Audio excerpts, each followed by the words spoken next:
Big Brother, mainstream media, government cover-ups. You want answers? Well, so does he. He's Alex Jones on the GCN Radio Network. And now, live from Austin, Texas, Alex Jones. Ladies and gentlemen, we are live. Thank you so much for joining us on this Monday edition. It is already the 14th day of October, 2013. We're going to be live here for the next 3 hours. It is times like these that I really, quite frankly, have trouble even doing the radio show. And there have been very few times in my 18 years on air that I have had trouble coming on air and even trying to break down what's happening because it's all so over the top, awe-inspiring in a bad kind of way. The fact that society is degenerating so quickly, the fact that the general public has no bearings on average and has been brought up by television, and that our entire culture is becoming a fantasy land of narcissistic, dumbed-down mental patients running around, clicking and fiddling with their iPads and iPhones. And I'm not trying to be negative when I say that. It's just that it's true. There is a mass of people who are basically walking dead. They're zombies. And then you've got the overlords, the twisted social engineers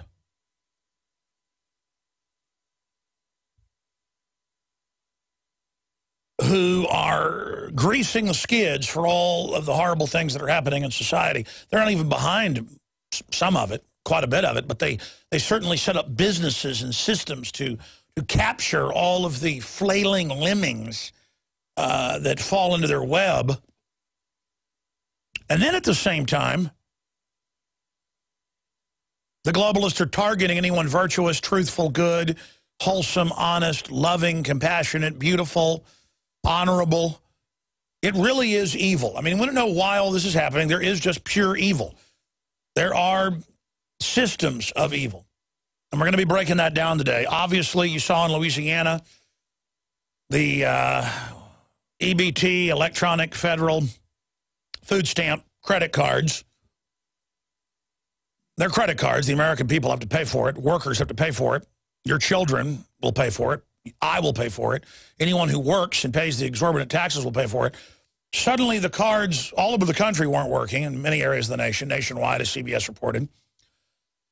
And then suddenly, they went from saying zero to saying unlimited. So folks at multiple Walmarts in Louisiana, that's where the Walmartians graze, suddenly they went completely crazy and began just filling their shopping carts with whatever they could get in them that's covered by EBT, food and things like that, and got away with just a massive amount of GMO food and other chemical and bioweapons masquerading as food at Walmart. So they got away with their soft kill meals. And then the police had to show up and stop everybody, explaining, no, there's a malfunction. But that's separate, what happened in Louisiana in 2 cities. From coast to coast, EBT cards stopped working for a day over the weekend. On, I guess, Saturday. And it caused panic and freakouts all over the nation. I believe, as Rob Dew said to me this morning, I agree with him, I believe this is probably a test. The globalists are scientific in their approach in every way. This is a test to see what will happen. You know, they're having that drill that starts in November for shutting down the power on the East Coast and martial law. All of this has been set up for over a year, set up for during the default, during the debt crisis, all of it. Ladies and gentlemen, we are live. It is Monday, the 14th day of October, 2013. We'll be live here for the next 3 hours, Lord willing. We have the active duty serviceman from Fort Hood, the officer joining us who was arrested for going on a hike with his son in the countryside with an M4. He is facing criminal charges and is going to trial. We're going to have him on. Of course, his case became national news when it first happened. He's going to be joining us for about 30 minutes via Skype in the next hour, in the third hour. And then we're also going to look at another gentleman being persecuted, not allowed to have a Kickstarter program because it was promoting the Second Amendment. We're seeing massive discrimination against anyone that promotes American ideals or values. We're also seeing the Democratic Party officially fundraise. I'm going to get into that after I cover the EBT shutdown and Walmart looting, you could call it. But first off, I want to break down the fact that at the bottom of the hour, I'm going to get into this article that's up on prisonplanet.com and Infowars.com on the front page from last night. Anthony Gucciardi wrote the story. Radio host Michael Savage calls for answers over missing nuke report. And it's a 16-minute segment where Savage breaks it down. It's invaluable listening from Dr. Savage because he's a really smart guy, obviously, and can really condense things down simply, but also complexly at the same time to explain why it's so important. So it takes me an hour to break down why this nuke story is so important, the missing nuke story. Savage does it in 16 minutes. That article with that video and audio is up on Infowars.com. Now, remember, there were missing nukes in 2007. It was a big national scandal. Our source, that's high level, said that quite a few nukes on multiple trucks left the base that weren't even supposed to be at the base, and there was a big deal about it because the paperwork wasn't there. There was no paperwork, and the base commander ordered it. I came out and said, maybe it's a drill, maybe they're dummy warheads, we don't know, our source doesn't know, they were told they were real, we need to get answers. The Air Force Base never responded. Media Matters, run by the White House, and all the usual suspects have not come out and made fun of me for the report and said it's a lie. By the way, I wish they would. I don't want this stuff to be true or accurate, okay? Because the different scenarios involving it run from bad to worse. And when this happened back in September 3rd, and I covered it off and on for a week, and it kind of faded away, I was like, oh, great. Maybe it's no big deal. Everything's fine. Just some secret operation. I mean, but my gut told me, danger, danger, danger, Spidey sense, danger, Will Robinson. In fact, my gut is so freaked out about it that I'm not enjoying doing my radio show anymore.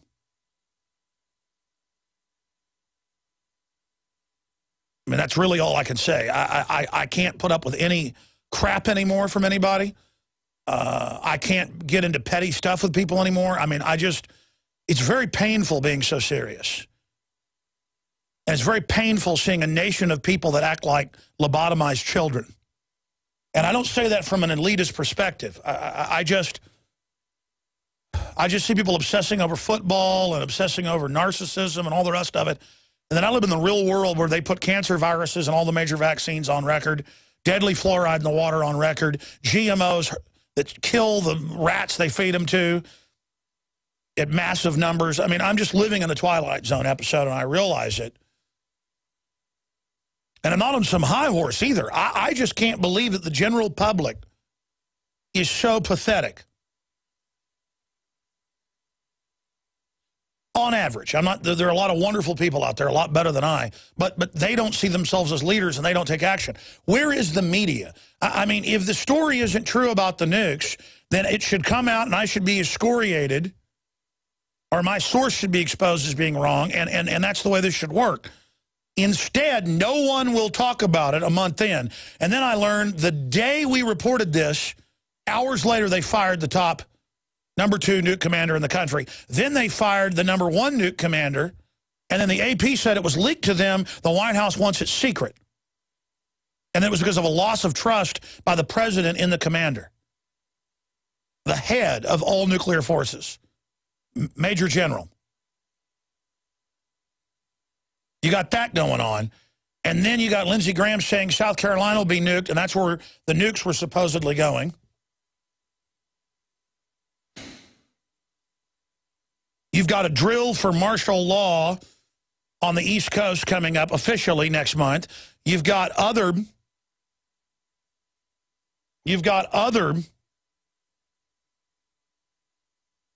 financial drills going on, being put on by the federal government and FinCEN and FSISAC. You've got the welfare cards going down, which is clearly a test. All of this is happening, and it just makes me get even sicker inside as I feel impending doom at a level I've never felt it before. And again, you say you feel it. Your brain has all these thousands of points that the conscious mind can't even collate, but the subconscious can. And then at a gut level, I feel nauseous, folks. In fact, I heard Michael Savage, when he was talking about some of the cases we were covering last week with them executing the woman in D.C., he said he gets dizzy. And that's exactly what happens to me now. When he said that, and I saw the clip on YouTube, I'm like, that's exactly how I feel. When you actually care, you actually want a future, you actually study things, you're a serious person, I get nauseous, and then I get dizzy. I guess that's the old saying of, it was so incredible he was dizzied. You know, dizzying. Or sometimes you see something so beautiful, so wonderful, they say it's dizzying. Well, let me tell you, watching America degenerate and rot in front of my eyes with maggots crawling all over it is vomitous. And I'm not trying to be negative here.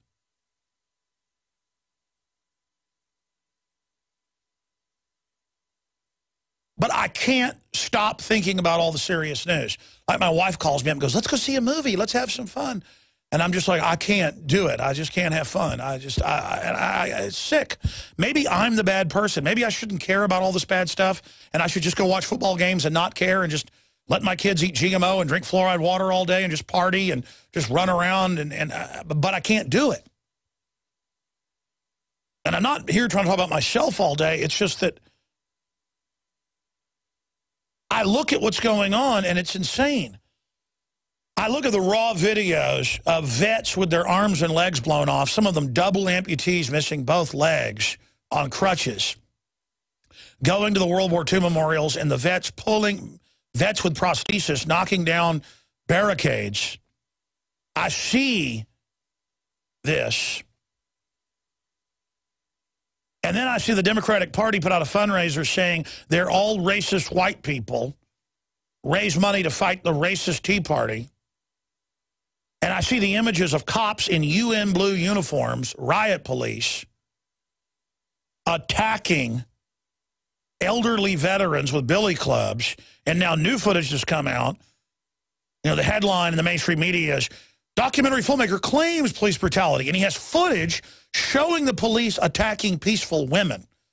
And that's what was weird about these guys in the footage I was watching, the live feeds. We have them up on Infowars.com, archive from yesterday. Is that if you were missing legs or in a wheelchair or were women, they would come over and get in your face, the cops would, and they wouldn't mess with like 25-year-old veterans and people. And it's that cowardly instinct, too. They always mess with old people or people they think are weak. And then there's this image of the 75-year-old, you know, vet pushing the little cop back. And you can look at the cop and their whole mannerism and the Darth Vader gloves they're wearing.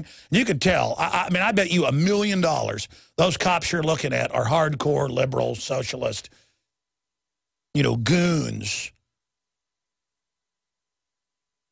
Well, just because they're so wimpy. I mean, I just, you know the type. I mean, it's just, they really think the Tea Party are the bad guys. The real Tea Party, not the Republican neocon Tea Party that the mainline Republicans are decrying right now. We have that. We have the nuke report I'm going to break down coming up. We have the shutdown of the welfare cards. We have China, official press agency calls for new reserve currency and new world order. We've got all of this coming up today on the broadcast. But again, we salute Michael Savage for having the courage, compared to the whole gallery of other cowards in the media, to cover our missing nuke story. So we salute everybody else that has courage. That's all we need to turn this around. Well, the head of the IMF is saying that the fate of the world is in the hands of the Congress and the debt increase. And so they'll just keep increasing it until we're totally bankrupt. And then they'll have another debt increase fight and say that it's all our fault that we didn't increase it again, that everything collapses. She says it's very, very concerning. And then Bloomberg says we may join Germany in the pantheon of defaults and then totally implode. They have already maneuvered us to this position. Now they're busy teaching us, just as they've done in countless other countries, that it's our fault things are collapsing because we didn't pay the debt on time, not that they created the giant debt to begin with. Doubling the number of people on food stamps in 5 years. Out of control spending at every level. And then meanwhile, computer glitch blamed for nationwide EBT system shutdown on Saturday. That's CBS News reporting that. And they had people freaking out, panicking, leaving their carts of food, fights breaking out, all sorts of crises happening all across the United States. And then, I believe this is all a test, they said nothing to do with the government shutdown. But they say if there is a default, it could be 8 days that the EBT cards don't work. Folks, I guarantee you within 2 days of the EBT not working, the looting and the burning will begin. The looting and the burning will begin, and the military will be called out, and then the president will be set to have the military on the streets, and then there'll have to be a higher tax to restore confidence, to bail out the banks again. This is how they hold you hostage. Because remember, the globalists are all exempt from the taxes, just like the head of the IMF is on record. She is exempt from EU taxes, but she wants to raise everybody else's. Here it is. Debt default could spark food stamp riots. EBT card glitch led to many riots and looting after just hours Saturday. That's a Paul Joseph Watson article on prisonplanet.com and Infowars.com. And the only thing holding back the looting, it always happens in the cities that don't have guns. Chicago, New York, L.A., D.C. I mean, if the EBT cards don't ever work, folks, Chicago, D.C., New York are going up in flames. In flames, because nobody can protect themselves. Yeah, here's an image from Katrina. It says, you loot, we shoot. But the problem is the cops and military wouldn't go after the actual looters. They went to all the rich houses and robbed them. Oh, yeah, the cops stole the diamonds, the gold, the guns. It all came out on record. They went to the richest neighborhood with the big red one from the U.S. Army. And by the way, it came out on ABC News. They killed U.S. citizens that didn't turn their guns in. That got swept under the rug, but did come out in court later. They murdered people that stayed in their mansions. Land of the free, home of the brave, honey. So let's continue here. EBT card food stamp recipients ransack Walmart stores. And you already know about what happened. It was zero, and then all of a sudden it was unlimited. That's what it's like to be a globalist, where they just have unlimited trillions for themselves of fiat currency. And so all they do is create a giant fiat debt to sign us onto it to be their debtor slaves. But all of it's coming to an end. All of it where folks are, with a magic wave of their wand, going in and getting all their free EBT. This is life under the digital unnatural system, where 50 million Americans, it's really 101 million get food assistance every week, but it's right at about 49 million that are on full-time federal food stamps. Then there's millions of others that are on state different food assistance programs. So it's 101 million. 101 million get food aid from federal government, outnumber full-time private sector workers. And that's a Department of Agriculture estimate that CNS News reported on. How's that sound? Boy, that sounds like land of the free, home of the brave to me. And all these people are being taught, a guy driving a nice car, somebody that has a nice house, they're rich and they stole it from you. They're bad. The prosperity is the reason you're so poor and only get your welfare check and your food stamps and sit in your apartment smoking dope all day watching Jerry Springer. And that anybody that runs a business and works hard and you know, the lights are on at 10 o'clock at night most nights We're the bad people. You understand that? Warren Buffett says so. We've got to have our taxes raised because we're rich. If you make $1 more than a welfare recipient, you're a racist person who needs to have their money taken. Warren Buffett taught all the poor people this, all the permanent welfare class this, and they believe it. In fact, still, I see the comments on YouTube and on Infowars.com, and still the Democrats are saying, I'm a big fat liar, I'm a racist, Obamacare's free, I'm just jealous that they're all getting free health care. Of course, they're not. They're going to get totally hammered, but they don't care. Feeling like they're winners is what matters. That's why the permanent welfare class spends their welfare check on lottery tickets, because they're idiots. The United States, like every other country under globalist control, like Greece, like Iceland, like Weimar Germany, is being maneuvered towards absolute financial implosion and a fire sale of the assets of the country, just like Italy, just like Greece, just like Spain, just like Portugal. You notice now they're taking over first world and old world nations. They're done imploding South Africa and Nigeria and Brazil and Argentina. They are now moving in. They've been feeding on Japan for 15 years now. This is economic conquest. And here is the Bloomberg headline: U.S. may join Germany of 1933 in pantheon of defaults. Reneging on its debt obligations would make the U.S. the first major Western government to default since Nazi Germany 80 years ago.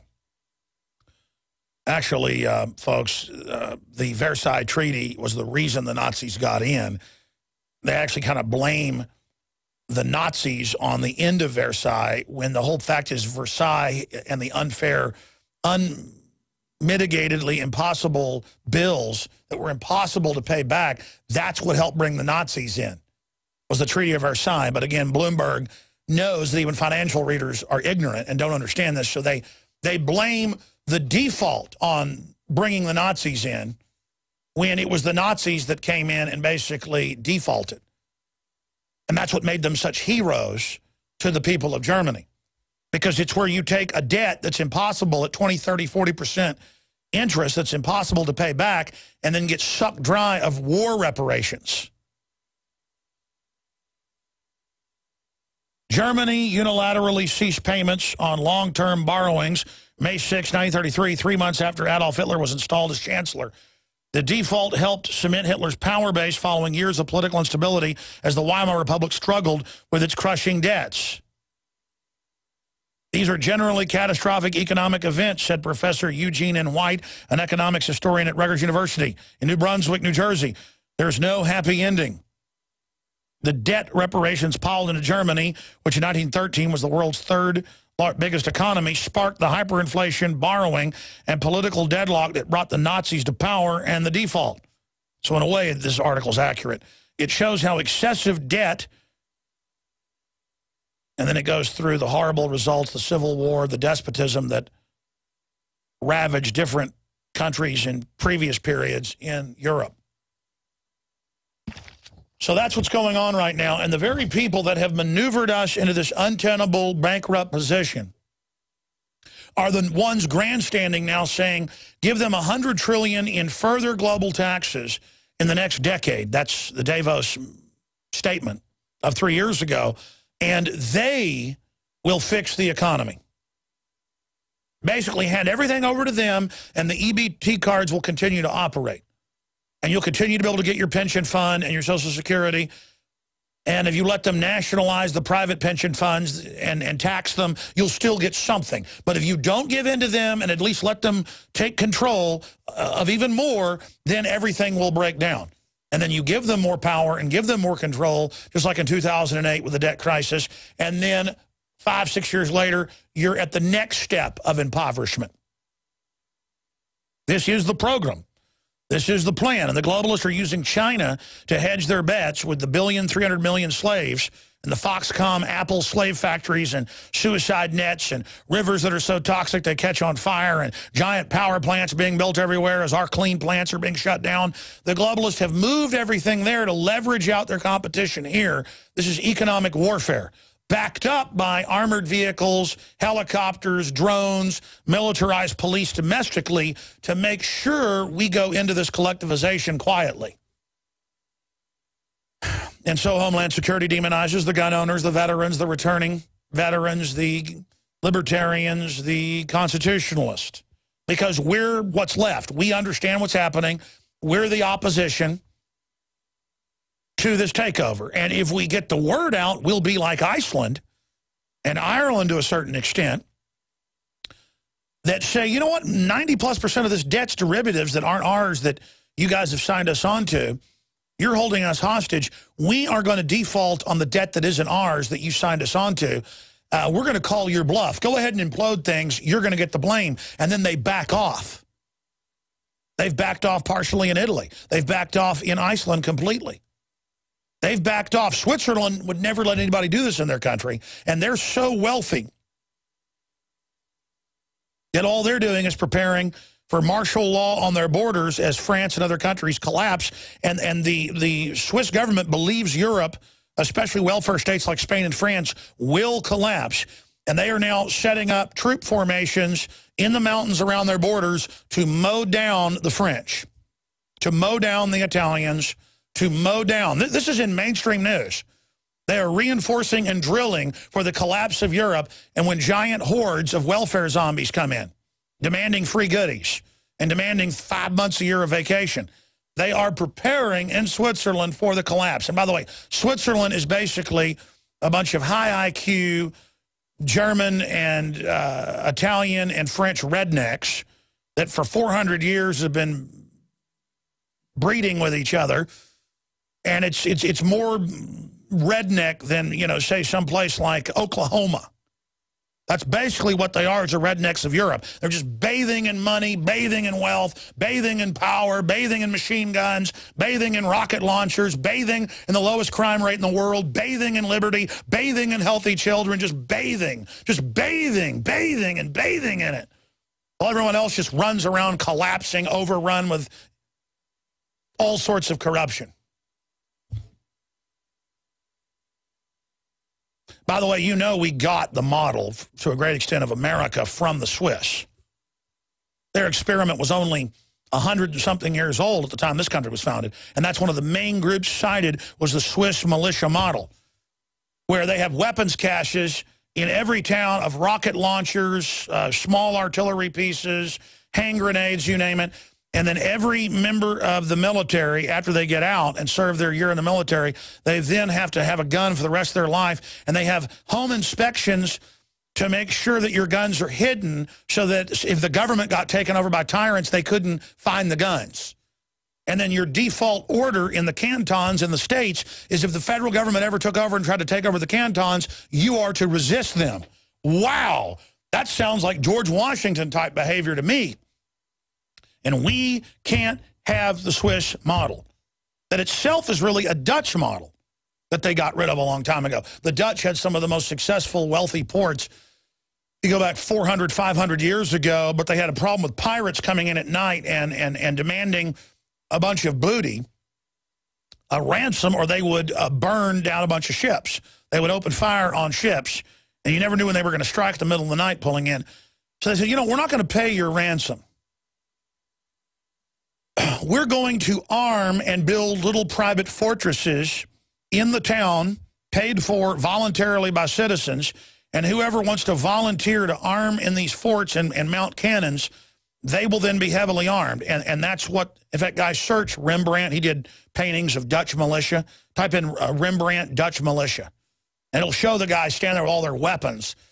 And then they have these little, and if you go to the Netherlands, there's these little forts all over the place. Right there by where the ship channels and things are. Now that are way inland because they keep reclaiming more of the sea and turning it to land. But all over the country, you can see little fortresses that would have a bar and a restaurant in the bottom. Everybody hung out at the club. And then you'd have people that were, yeah, there it is. There's some of the paintings of some of the militias. And so that model got picked up by the Swiss.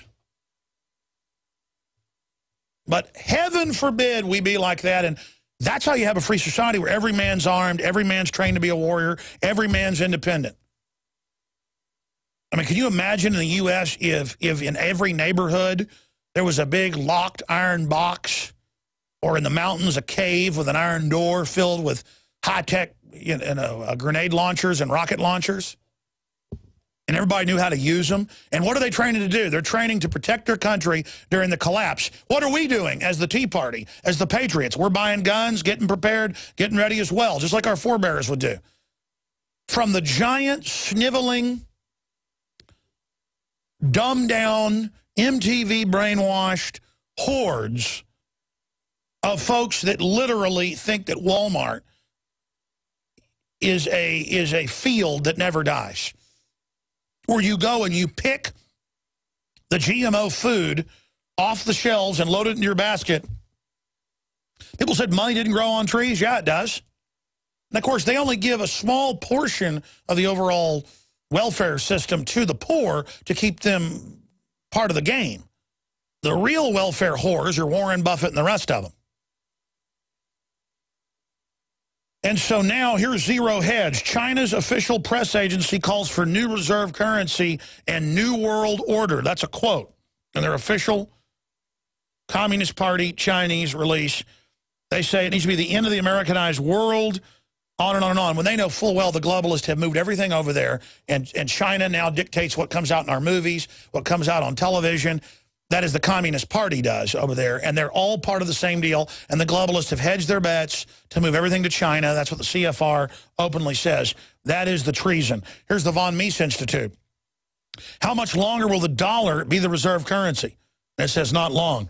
But again, this is all being maneuvered to where those of us that say, hey, 17 trillion is untenable, now you want to go to 20 trillion in the next year. We got to slow this down. This isn't working. You're devaluing the currency with QE Unlimited. The new Fed chief says he's going to speed up money printing even faster. This is dangerous. This is Weimar Republic. They turn around and say, no, you're Weimar Republic because you won't let us do this, knowing the general public literally knows everything about Kate Upton, knows everything about the Redskin controversy, knows everything about Bob Costas, knows everything about how to apply makeup, knows everything about how to act cool in front of your buddies, but has no idea what QE Unlimited is, has no idea what's going on. It runs from bad to worse. And I'm not trying to be negative here. I'm just saying we are in deep trouble.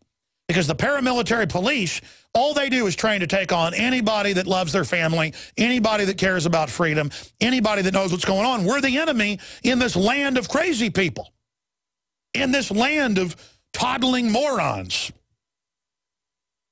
Washington Blog has a story up on Infowars.com. It says the U.S. has repeatedly defaulted, and it's all a bunch of hype, and that's true. Even the New York Times admits it's happened before. Yeah, 1933. See, that wasn't just Germany defaulting. That was a global default into banker control. Let's continue here. I've already covered this yesterday, but it's so historical to see thousands and thousands of vets, many of them with prosthesis, missing both legs, both arms, you name it, knocking over the barricades, and to see the police attacking them because they dared carry the barricades in a protest down to the White House, and then to see the Democratic Party come out, I've got two different articles here, and say that they're racist. It was a racist meeting. See, everything's racist. Don't turn your guns in, you're racist. Don't like Obamacare, you're racist. And this is very important because they don't want blacks, Hispanics, and Asians to ever feel like they could come out and protest against their memorials being shut down. It makes it, even if it isn't true, it makes it that way. I can't tell you how many black folks I've seen on the news or listened to on talk radio who say, well, I'd come out to a Tea Party event, a pro-Second Amendment event, but, you know, I heard it's all racist. And even if they know it's not true, they still say, I feel uncomfortable. So this is the type of stuff that's going on. This is the total divide and conquer that is happening. So they can steal all of our birthrights while playing us off against each other. But here it is. Riot police use force against elderly vets outside White House. Incredible footage. Kit Daniels has it.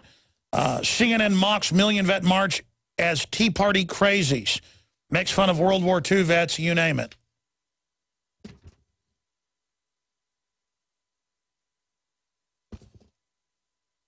Naturally, the DCCC, Democratic Fundraising Group, Shows one guy with a Confederate flag and says, "Million vets march racist," ignores all the images of people with their prosthesis legs out there demonstrating, and as if a rebel flag is even bad. For most people, that means I'm sick of hearing being from the South is bad. That's what it means, folks. Heritage. But it doesn't matter. They just use that over and over again like nothing else matters. And of course, how many times have we caught the Democrats going out with racist signs at Trayvon Martin events? Turns out they're Democratic Party operatives saying, you know, I hate black people, holding a sign up. And it turns out they're a Democratic Party operative like in Houston. Or Rand Paul events, people wearing overalls with a hayseed in their mouth, literally saying, I don't like blacks and Mexicans, I love Rand Paul. And, of course, they'll probably take that clip out of context and say, I just said that, when I'm quoting their operative that actually got caught when Rand Paul was running for Senate. This is what they do, preying on their constituents, preying on them. Here's the Examiner article. Documentary filmmaker alleges police brutality at Million Mile March. They don't allege it. You see the cops hitting men, women, and elderly with batons on the video. There's no alleging it. I love how, I'm not knocking this writer, but I love how supposedly being a journalist means you never come up with a point of view. That's pure bull.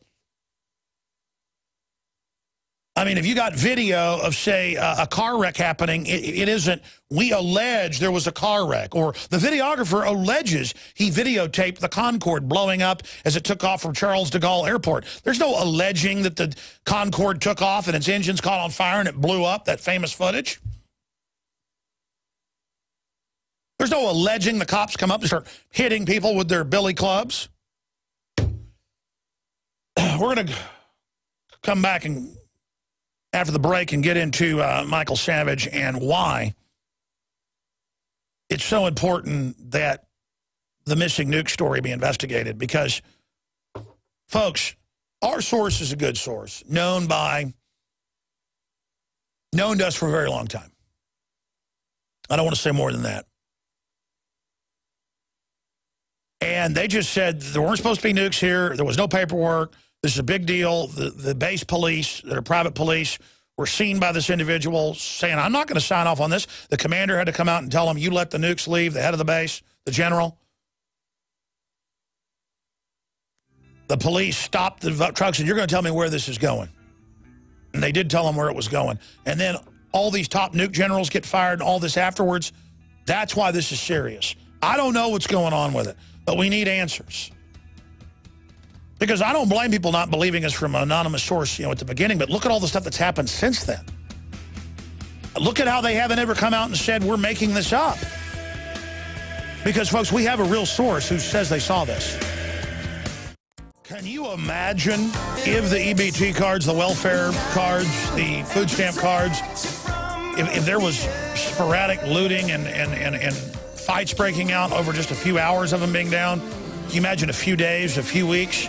And that's what they're in the news saying. If there's a default, and then the debt just goes up by trillions and trillions, and that's going to make us end up going into total debt slavery and a default as well.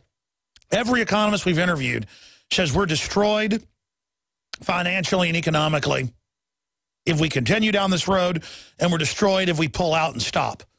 We are now a domesticated, demonic country. That doesn't mean everybody. There's a large group waking up and getting concerned. But half the public are self-centered, childlike weirdos raised on television. And I want to open the phones up later in the next hour to get your take on this situation and where you think it's all going, what you think of the veterans being valiant and toppling the barricades where the illegal aliens are allowed to demonstrate, but veterans can't travel. And then going to the White House and the police attacking them, but then backing off when the veterans fought back. All it would have took was somebody beating up really bad or shooting one of those veterans, and I think you're going to see a civil war break out. And I don't want that to happen. And I don't want them to start a civil war or stage a false flag and then blame it on patriots, and then use that as an excuse for the collapse that's happening. The globalists are behind the collapse. The New World Order is behind the collapse. And I'll get into Michael Savage when I start the next hour because I don't have time to do it right now. But it's a big deal to have Savage in the top 3 talk show hosts in the country, undoubtedly, for political in the top 2. Probably going to end up being the top talk show host in the country the way things are lining up. And to have him come out for 16 minutes and cover our missing nuke report, he's the only other big media to cover it. And we're big. We're big on the internet, in the top 10 on talk radio, about 9 or so I would really estimate for terrestrial radio. You know, they put us in the top 20 or so on talkers, but it's more like the top 10. When you talk about internet total and younger audiences and global audiences, we're as big as it gets. Right up there with Limbaugh, anybody else. But when it comes to domestically, just in the U.S., we're, you know, a third of the audience of a Michael Savage, a third of the audience terrestrially, or probably even less of a Rush Limbaugh. So to have him come out and recognize, wait, the media's not covering us. They're not denying it. And after they said this, the top 2 nuke generals and admiral are fired, and more generals have now been fired since he talked about it on Friday, 2 Marine Corps generals. There's a purge going on. We know what happened with Benghazi. And I don't know what these nukes are for, but most of the people I trust say it's probably some type of nuclear blackmail like the 2007 thing. Which, by the way, we're going to play that again for people. Some folks, I've seen emails and comments that that didn't even happen. Oh, yeah, I'm going to play CBS and CNN for you where that happened. Now, maybe there's a reason this went on. Maybe something else. Maybe it was a drill. Maybe it's a test. Maybe my source was given disinfo. But I don't think so, because they would have run with this and attacked us.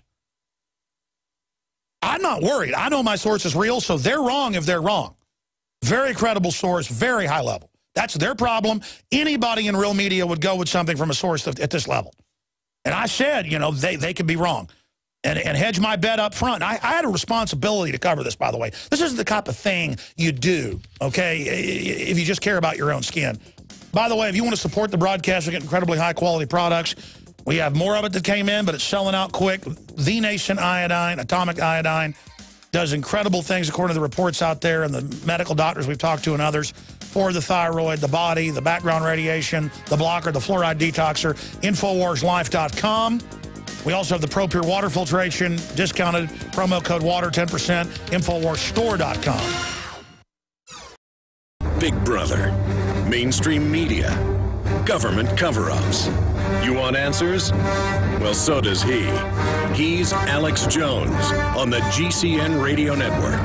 And now, live from Austin, Texas, Alex Jones. All right, my friends, some stations just joined us for the next 2 hours. At the bottom of the hour, we have a guest popping in who's been censored for his Second Amendment views, so he's now had his First Amendment censored as well. Coming up in the next segment, I've mentioned it, but I want to play a clip from Michael Savage's syndicated radio program Friday where he covered the missing nuke story. And I want to recap as simply as I can why this is such a big deal. I cannot stress enough how historical it was to have the veterans go and take over the monuments that have been blocked and to tear down the barriers. Now the feds have ordered the barricades back up at the World War II Memorial. So see, you have to want it more. You have to continue to show up and engage in civil disobedience everywhere. Anytime. Because they understand it's a war of attrition, just staying on your back. They want to break your will, you have to break their will. This is a war, ladies and gentlemen. You have to learn that. And I know many of you understand that. We're also going to continue to get into the economic news and the default news and take your phone calls as well today. But as I said, when we come back from break, I'm going to get into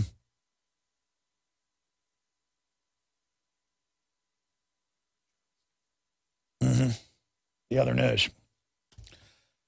Now, I also have this report that just shows the direction society is going in. Texans react to fans cheering at the injury of one of the other players. And it just shows how it's all gladiatorial. In a degenerate society, you get off on others being hurt. You get off on other people having bad things happen to them. It's very gladiatorial. It's what the Romans did. And it's one thing if it's boxing, and that's what the sport is set to be, as a test of wills and skill and straight up brawn. But the fact is that when you cheer the other team's mishap at something like football, it's something that before, here to this point, has not been acceptable. Not been something that was culturally seen as good sportsmanship. And even when there's the peer pressure of, hey, it's not good to act like this, people do it more and more. Because it's just like in England. 20, 30 years ago, they didn't have all the football hooligans and the big fights breaking out like they are now and all the degeneracy. It's part of the decline of a culture historically. You can go back over 15, 16, 1700 years to the final collapse of the Roman Empire in 410, if you want to be technical, 1600 years ago.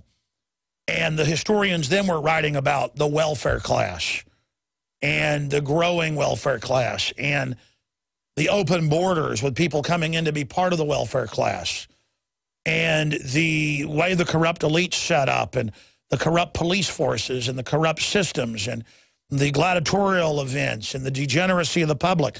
The public just got soft. And the sexual behavior of the Romans. And this is a cycle that, again, we see in every case throughout history. So when we come back, we're going to be breaking all of this down and a lot more. And as I said, taking your phone calls on the subjects that we have discussed here so far.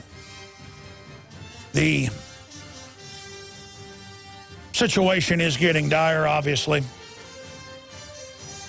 And we don't know what type of rabbits the establishment will pull out of a hat to try to get the public to basically buy into their fraud. But the good news is every poll shows the public, on average, doesn't trust the system anymore.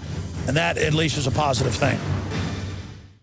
Well, the international globalist banker, the head of the IMF, says we better take on more debt or the entire world economy will implode.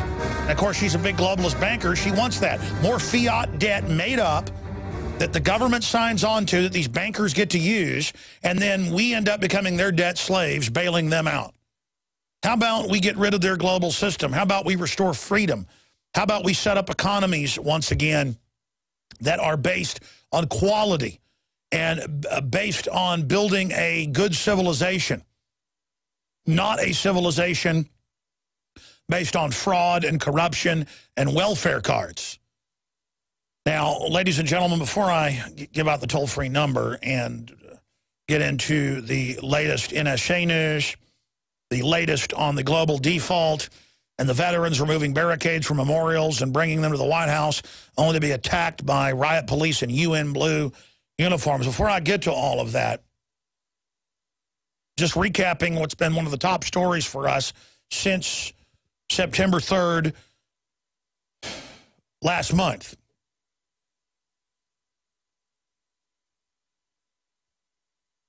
If you go back to last month, our source said that there's not supposed to be nukes at Dyess Air Force Base in West Texas.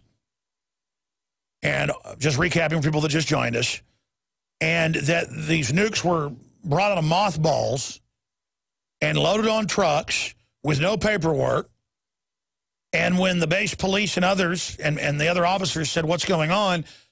We're not going to allow this to happen. The base commander came out and said, nope, this is authorized, and it rolled out. And the police said, where is this going? And they said, it's going to the East Coast. It's going to South Carolina. It's going to that area.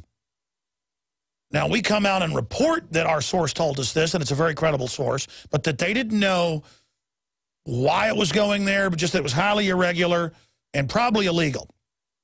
And we have the clip we're going to play first before we get to Michael Savage of CNN back in 2007 reporting on missing nukes from Minot, North Dakota. And I'm going to play this clip first so people understand this was a big deal then. And at first it was, oh, there's a rumor there were nukes being flown down to the big Air Force base in Louisiana. And then it turned out to be a true story. And they were going to fly it to the Middle East, 6 cruise missiles at that time. And then it came out that it indeed had happened, that a bunch of people from Minot, North Dakota base that loaded the missiles mysteriously started dying. It was a big deal. We never learned exactly what was being planned. But ladies and gentlemen, these are the most highly controlled devices out there. We played this clip yesterday, again from CNN, and I want to introduce this before I get back into the news story so people understand why this is such a big deal and why I'm fundamentally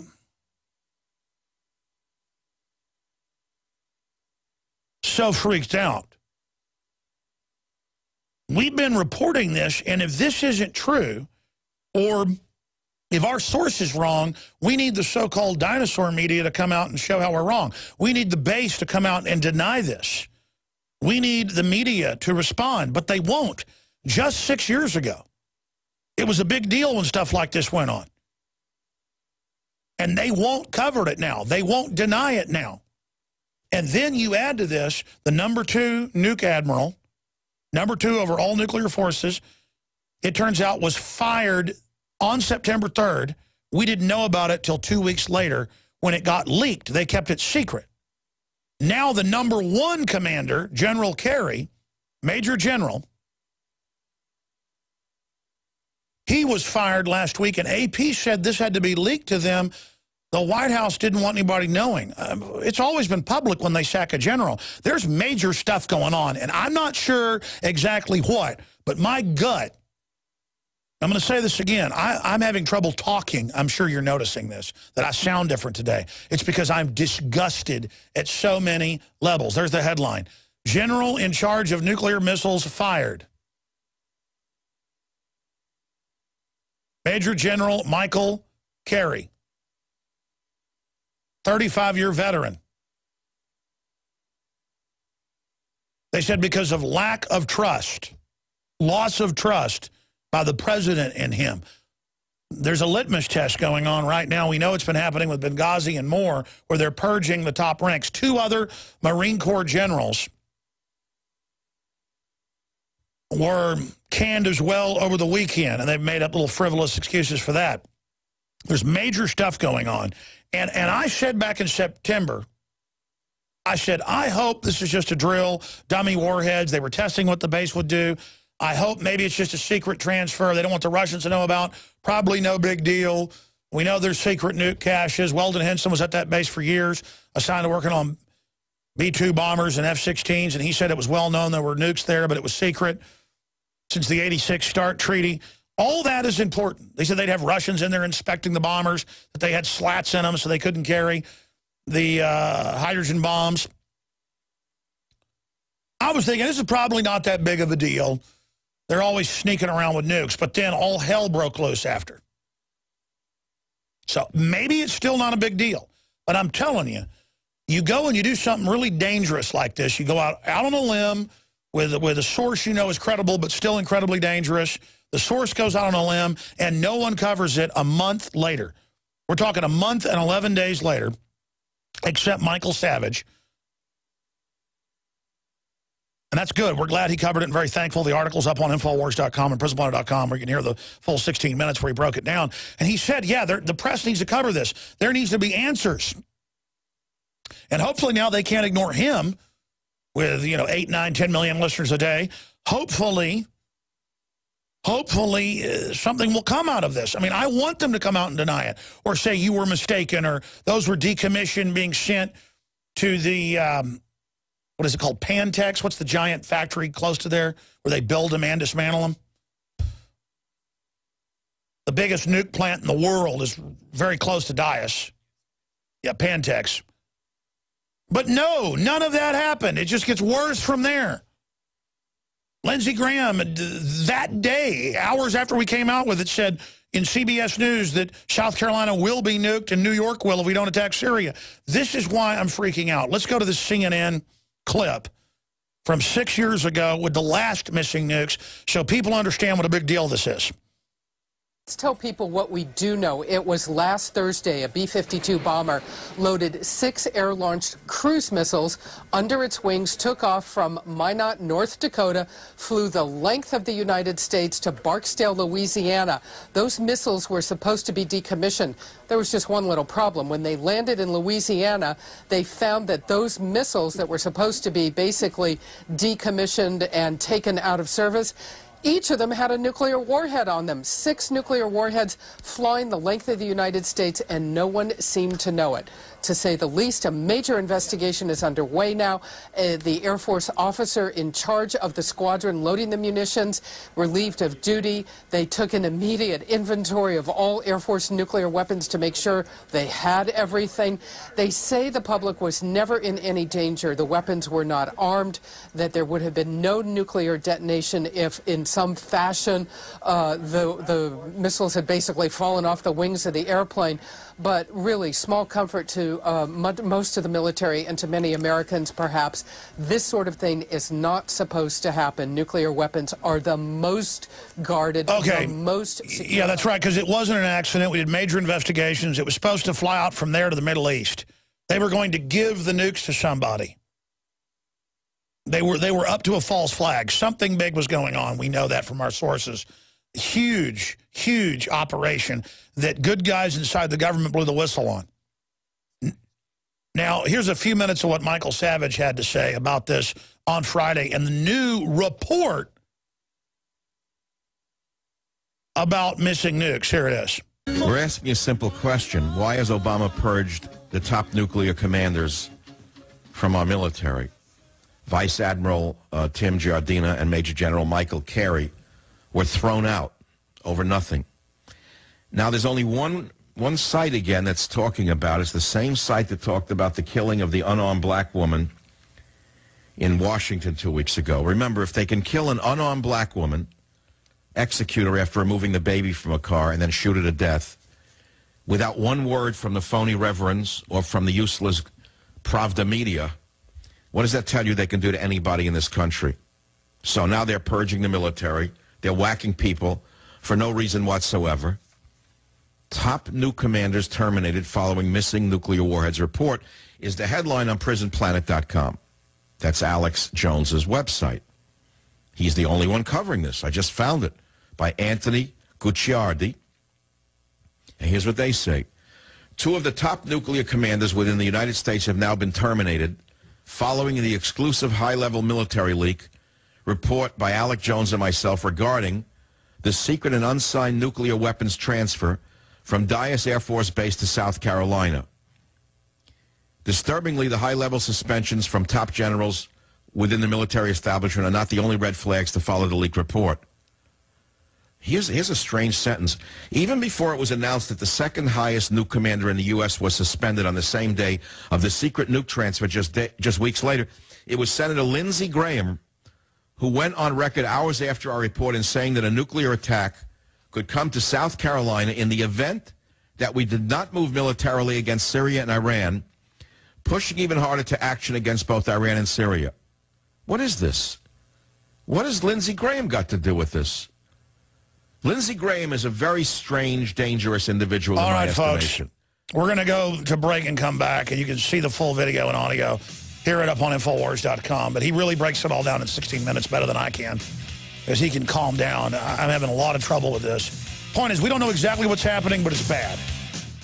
Here's what I'm saying, if you just joined us. We have a source, very high level, that was very upset, saying mothballed nukes being reportedly taken out of here, put on trucks, connected to Special Forces Command out of Florida, being sent to the East Coast, South Carolina, Georgia area. And this is very unusual, just like the Minot, North Dakota nuke situation 2007. So we're like, folks, we don't know what this means. It's a good source, very suspicious.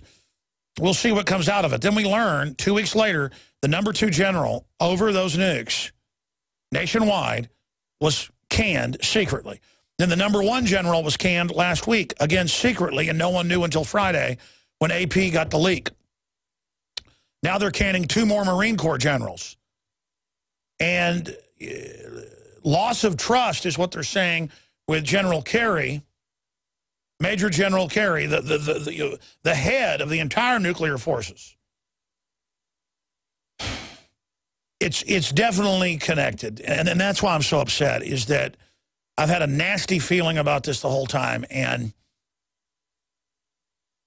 it's like the feeling of walking in front of a firing squad, basically, to be in the middle of stuff like this. I mean, my gut tells me, man, this is dangerous. And then I just look at the public dancing around like a bunch of idiots, and it makes me hate everybody. I'm going to be honest about it. I don't like feeling like this. I don't like it.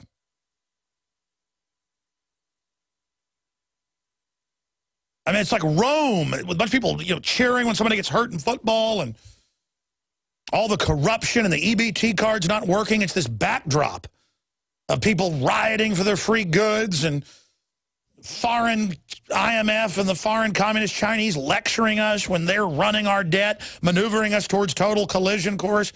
Political correctness with Bob Costas grandstanding over the name Redskins is some political distraction. It just goes on and on and on and on.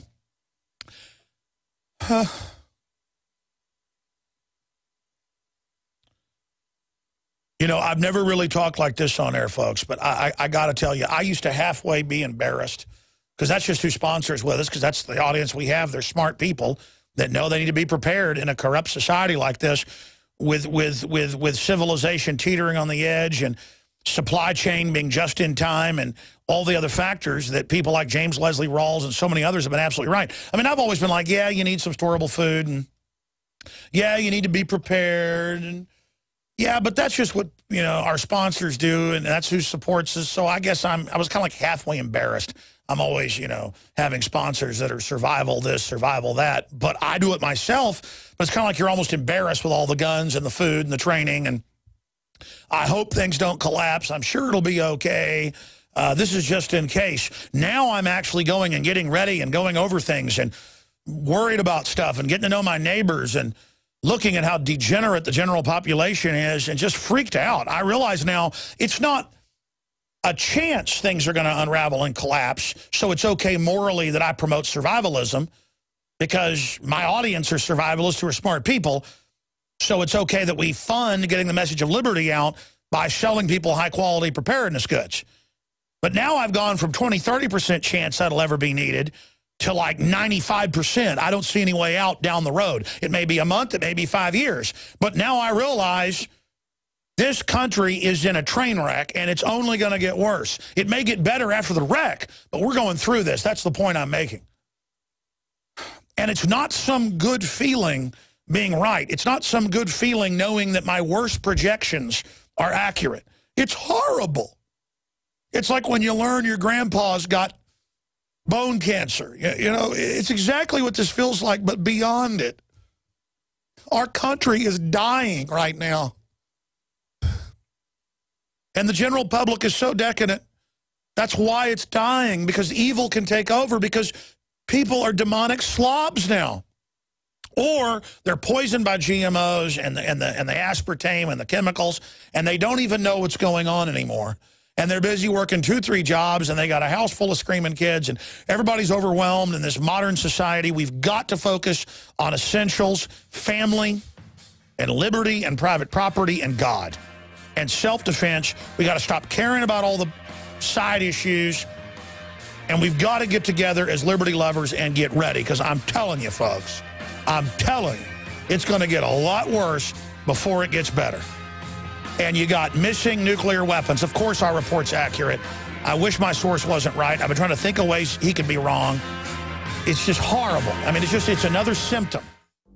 In the middle of last week, Infowars.com reporter and researcher Julie Wilson wrote a story dealing with the U.S. Postal Service banning and destroying tens of millions of dollars of Let's Move sports stamps that showed people jumping rope and jogging, saying that's not a good role model for children to show physical fitness because it's dangerous. The headline was, Let's Move stamps prompt safety concerns.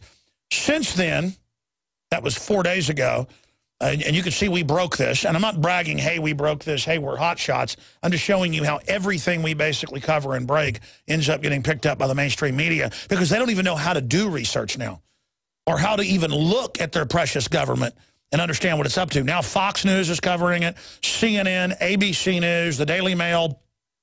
They are all reporting on it in the last 2 days. That's how it works. We report on it. Daily Mail picks it up. They watch everything we do. And then it moves on. So there's Fox News covering today what we covered. And again, I tried to go to the hike and bike trail today. And there was flooding in Austin in the last few days. But the hike and bike trail has got to be hundreds of square miles. I mean, it's just gigantic. Like half the city is greenbelt and off limits to housing. It's huge. So I pull up at one of the points I jog down into and go for a run. The Barton Creek is way down there. Not even out of its banks now. They got police tape up. I'm walking up to go in, and a woman walks up, getting in her car, and she comes out of her way to get out of her car, walk up, and not say friendly, hey, you can't go in there, it's closed. She walks over, and she goes, it's closed. You're not supposed to go in there. And they had, like, police tape up. And I said, yeah, I know. I live by Barton Creek. I know that it's back down to normal levels now. I'm going for a jog. There's all these trails that are, a mile away from the creek. And she gets real mad and stomps off. I come back up 30 minutes later after a jog, and a listener comes jogging by because he said he was a listener. And he goes, you better watch out. They were just here giving people tickets. And I went, really? Let me get that on tape. So I got him saying that on tape. And he goes, yeah, they were just here. You better get off the street. Of course, I was leaving. And I have a good feeling that she called the police. Now, imagine, folks, you've got, if you look at a satellite map of Austin, Texas, you'll see giant areas that are green through the city. I mean, it's got to be hundreds of square miles going out into Hays County, out of Travis County. Giant areas. I mean, you can hike 20 miles on the Greenbelt easily in any direction, basically. It's unbelievable. And so I went down to the creek and shot video of it, and it was barely even rushing anymore. And used to, they didn't close it because it's dangerous, though. No one can go on the 100-plus square miles or whatever it is. Guys, look up estimates of green belts in Austin, Texas, the square mileage of these babies. They're some of the biggest in the country is the point. And now you go down there, and they've got these rangers down there constantly giving people tickets and all the rest of it. Some days you go down there, you'll see more rangers than you see people. They had falling rocks off one cliff. So they didn't just close right around the rocks. They closed miles of trail a few years ago because of falling rocks. You just can't even go into there because there's some cliffs and a rock fell on somebody. Now, there it is, the Barton Creek Greenbelt. That's just one part of it. How many square miles does it say it is? Yeah, that's 7.25 mile. That's just one of the trails. But I'm talking about the square miles total of it. It's just massive, massive, massive, massive area. And that's about how it was flowing if you're watching us on TV. That's about what it looks like right now. It was way out of its banks yesterday. The point is, though, that they shut the whole thing down. And it's the nanny state because, well, you can't get near rushing water. Well, I can get near a pedestrian street, and I can be hit by a car. That kills tens of thousands a year. It's this idea of, well, you can't bring a football to school anymore. You can't bring a soccer ball. It's dangerous. You've got to wear a helmet to play soccer now. It's a total system of control. And the fact is the foreign banks are looting us. We're having our rights stolen, our freedom stolen. And they've got time to have park police in the misting rain running around giving people tickets. Yeah, blow that up. Back out of that for people to give an idea how big it is. Just zoom out and show a satellite shot of the entire city of Austin. Look at how big that Greenbelt is. Do you see it right there, folks? It starts there, but then it runs all the way out of town. Okay? Now imagine, I randomly pull up in some neighborhood to go into one of the entrances, and they've got police up there giving people tickets trying to go in. Going into that. Now look at the creek in the middle, if you're a TV viewer or watcher. That's the creek.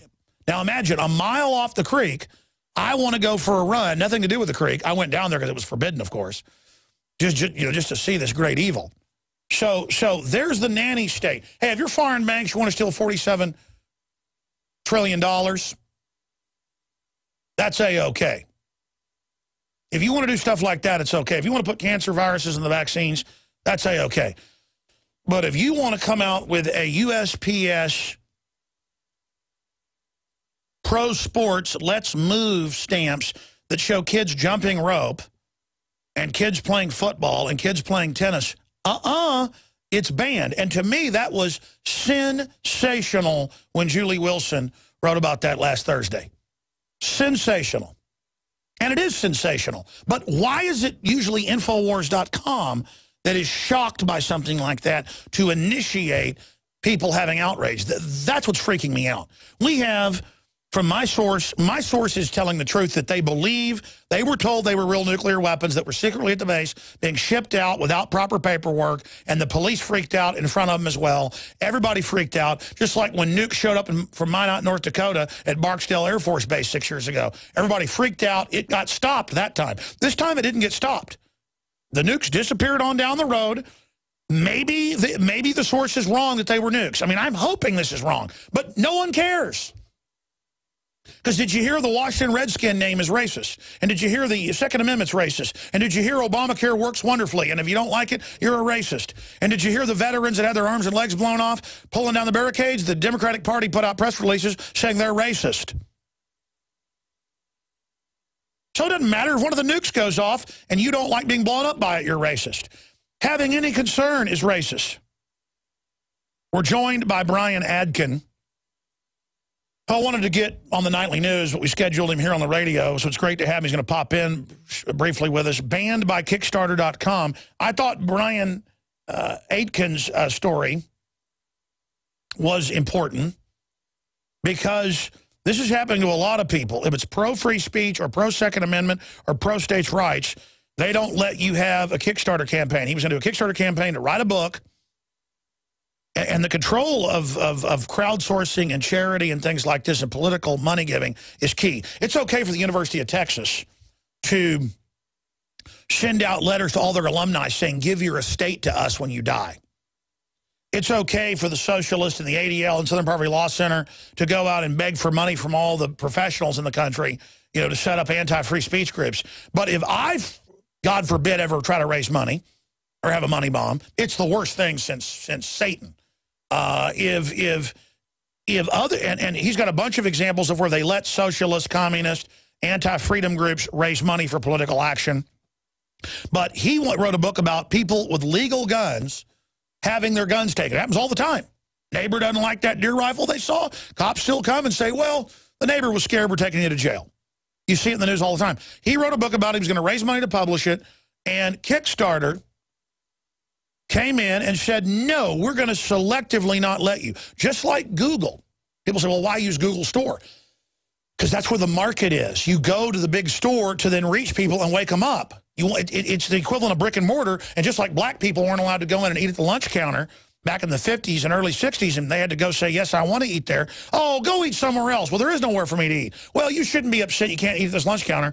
I can't sell the Obama deception on Google. They officially told us we deem this racist, nothing to do with Obama's mixed heritage, nothing to do with him being black or white, nothing about that in the film. It's actually about how they want to go in and use Obama as the front to take over Africa and commit genocide, which now has actually started. And there's a story from that 5-6 years ago when the film came out. You can pull it up. Google Store bans Obama deception. And they told us, this is a racist movie. By the way, we submitted the Obama deception to Apple iTunes, and they refused it and said it was racist. And we're so busy, we never even did a report on that. So I live under the discrimination of, Fox News, Fox Sports says it's racist, the NRA's racist. Doesn't matter if it was founded to train Northerners how to shoot after the Civil War, mainly black freed slaves, so they could protect themselves. That's on record historically. Doesn't matter, just say they're the Klan. They're the opposite of the Klan, just say they are. Doesn't matter the Obama deception has nothing to do with race, and they want to change the... I'm banned. Now, they found the article where Google deleted Obama deception one time. No, it's Google Store bans sale of Obama deception. That's the headline from almost 6 years ago. The point is I'm going to go to our guests to talk about this. People say, oh, well, don't be on Kickstarter then. And then YouTube censors people when they say there are commons and you follow their rules, you can be there and you built YouTube, and then they selectively enforce. No, this is what the Nazis did with color of law, shutting down businesses of people they didn't like at first, and then it led to other things later. This is how they operate. This is the tyranny of like sending the IRS after Tea Party and after pro-life groups and after the press. Even AP last week had 4 articles saying there's a war on the press and that Obama's very dangerous. Good. People better get that, folks. We're all in danger. We either have courage, speak out against it, or it's all over. So bannedbykickstarter.com, Brian Aitken, or is it Aitken? How do I pronounce that? It's Aitken, yeah. All right, good to have you on with us. You got great video Skype, buddy. Thank you. So break down what happened to you, because if we don't stand up for you, we're all going to lose the great power of crowdsourcing. They only want to use crowdsourcing and idea crowdsourcing for their operations. Again, they're authoritarian pigs. You're probably right. So I started a campaign on Kickstarter, and it was just for publishing my book. It wasn't for anything else. And they decided that that my project was trying to raise awareness, and because it was trying to raise awareness, that they weren't going to let me do a project at all. And they have campaigns all over Kickstarter that in its very title has the words, we're trying to raise awareness for one thing or another. And within my entire project, I didn't use those words once. But I included a quote that said, the title of my project was, "It's dangerous to be right when the government is wrong." And this is my book project. And all it was I need funding for publishing and distribution and marketing, and to get this book out there. And they banned it. I appealed, and I said, I meet all of the guidelines on your guidelines page. Nowhere on your guidelines page does it say that a book can't raise awareness. And even if that is a policy, nowhere in my project am I saying that I'm trying to raise awareness. But of course, that's what Kickstarter exists for, to raise awareness, to raise funds. It's a crowdfunding site. Of course, you're trying to raise awareness for one thing or another. But they ultimately denied my appeal, and I had to go to Indiegogo, which is successfully, becoming kind of like a backup for Kickstarter in many cases, for people who find themselves in a position like I am. And you've now raised your goal. You wanted 20,000. You now raised 23,000. That's right. Yeah. So they failed in censoring you, and I think people should understand Indiegogo has not censored you yet, and so I guess that's how the free market works. They're the place to go. And they, as soon as I just tweeted out about 15 minutes ago that I was about to be on your show to talk about how Kickstarter banned me, and Indiegogo followed me on Twitter, and we're talking about my project. So I think Indiegogo is a great venue for people to go to if they care about freedom and don't want to have to deal with giving a portion of the money they raise to companies like Kickstarter. Now let's talk about what this thought crime book would have been about if you'd raised the money there, because this is a way to pre-ban a book. It's like aborting a baby before they even get conceived via time machine. It's like the Terminator going back to try to kill Sarah Connor. It is. Well, it was about my personal experiences. Back in 2009, I was arrested for legally owning guns in the state of New Jersey. And I went through a complete Mickey Mouse trial where a judge forced a jury to find me guilty, even though they didn't want to convict me. They didn't want to. And they're on record for doing that. And eventually the governor released me from prison. I was sentenced to 7 years for legally owning firearms. And I've spent 4 months of that term in prison. I know what it's like to have your name and your reputation dragged through the mud by the government and ambassadors of the state, because it feeds some sort of agenda that they have. It does them good to make sure that you're somehow a bad person, even though you do nothing wrong. And by the way, I've talked about this a lot in 18 years on air, but 20 years as a liberty activist. I see it in different papers every couple days without looking, where they're arresting people with legal guns and they're going to jail. And the people go, oh, they can't arrest you if it's not illegal. And I'm like, no, explain to people briefly how they ended up, throwing you in jail for legal guns. Well, in New Jersey, where this happened, they have an outright ban on guns. And the same thing for ammunition. But they have a laundry list of exemptions that make possession of firearms legal. And one of those exemptions is transporting from one house to another. Now, the problem with that is that you're guilty until you prove yourself innocent. So you're guilty of the crime of possessing firearms until you spend thousands of dollars on a lawyer, you force the prosecutor to take it to trial, and you have to refuse plea deals. And by the time you get to trial, you spend thousands of dollars, and you have to prove that you meet an exemption. They don't have to prove that you did anything wrong. They don't have to prove that there's a victim. They don't have to prove that there's violence. How long did you serve in jail as a political prisoner? I know the case became a national news story. I was sentenced to 7 years with a 3-year mandatory minimum, and I spent 4 months. And then I guess there was enough political uproar, they were able to get you out of the gulag?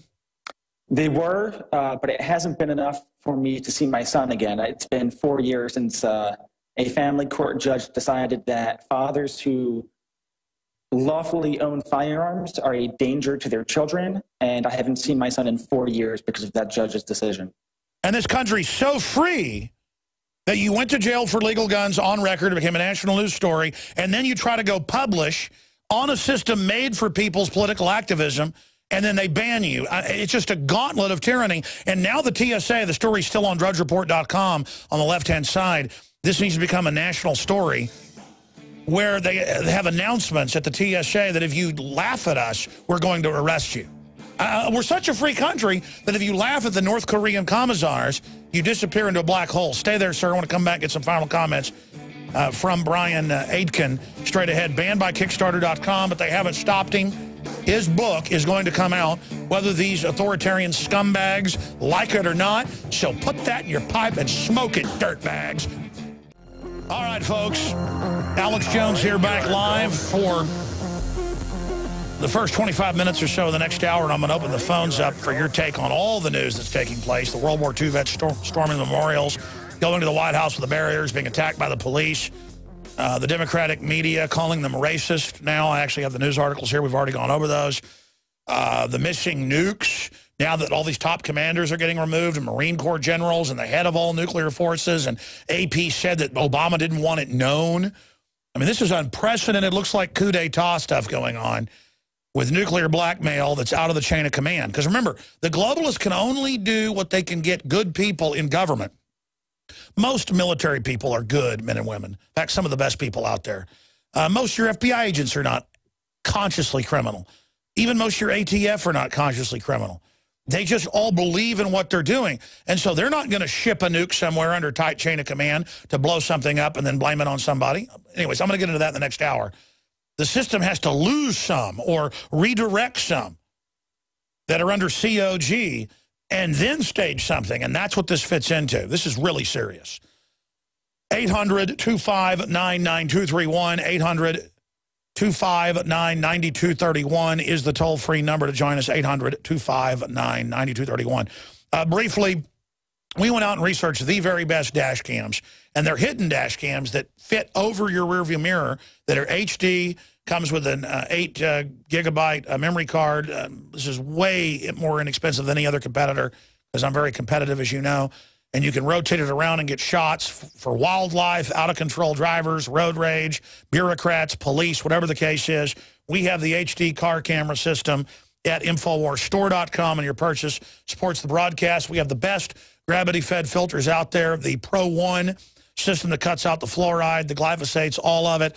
At the very lowest price with the promo code WATER, 10% off the already lowest price at InfoWarsStore.com. If you go to InfoWarsLife.com, that will redirect you right to the subpage, InfoWarsLife.com, to InfoWarsStore.com to find the nascent iodine. And folks, we've compared it to the other competitors. It tastes horrible. It's not the real nascent atomic iodine. The Dr. Group and others break down at InfoWarsLife.com in the video there, the amazing things that it's on record doing. And I just absolutely love it. It gives me so much energy. It's on record for what it does with the thyroid. InfoWarsLife.com to learn more. InfoWarsLife.com, or see the video that breaks down some of the facts at InfoWarsLife.com. What is Survival Shield? Well, it's the most amazing form of iodine that I've researched and that I've chosen for my family, InfoWarsLife.com. Brian Aitken, I appreciate you coming on, banned by Kickstarter.com. We'll get you back on the Nightly News in the next few weeks to talk about your story in depth. But in the minute or two we've got left, other points you'd like to add about all you've been through as a political prisoner. Have you left New Jersey, or are you still there? I haven't spent a single night in New Jersey since December 20th, 2010, when the governor let me out. Wow. So, I mean, that's the answer. Exodus New Jersey, Exodus California. I mean, it's just that they're not free countries. And it's not to say that I'm not still fighting there. I'm taking my case. The New Jersey Supreme Court, we petitioned them 16 months ago, and they decided that they didn't want to hear the last point in my case, even though it affects hundreds of thousands of people that live in New Jersey. So part of the project at bannedbykickstarter.com is funding my petition to the United States Supreme Court to get them to hear it. Well, Brian Aitken, what you're definitely doing is fighting tyranny and fighting them in the info war. They've tried to stop your First Amendment, but you've continued to fight. And let me guess, you're never going to stop now. It's just who we are, Alex. And I hope you get to see your son again. Wow, what a wonderful country with these eugenics courts. We didn't have them until 100 years ago. They're not even real courts. They are. The goal is custody by Christmas. That's what I'm going for. It's been too long. Wow. All right. Former political prisoner, still has his son removed from him by the criminal state. Thank you so much, Brian. Find out more at bannedbykickstarter.com. Thank you. Big Brother, mainstream media, government cover-ups. You want answers? Well, so does he. He's Alex Jones on the GCN Radio Network. And now, live from Austin, Texas, Alex Jones. Yeah, land of the free, home of the brave. Brian Aitken was just on with us, and legal guns in New Jersey, but they said that didn't matter. They took him to jail, 7 years in jail, spent 4 months. Governor released him because of an outcry. Then he tries to publish a book about it. Kickstarter blocks it. State's had his kid for all these years. That's just how America operates. It's so wonderfully free. Let's talk to Kim in Michigan.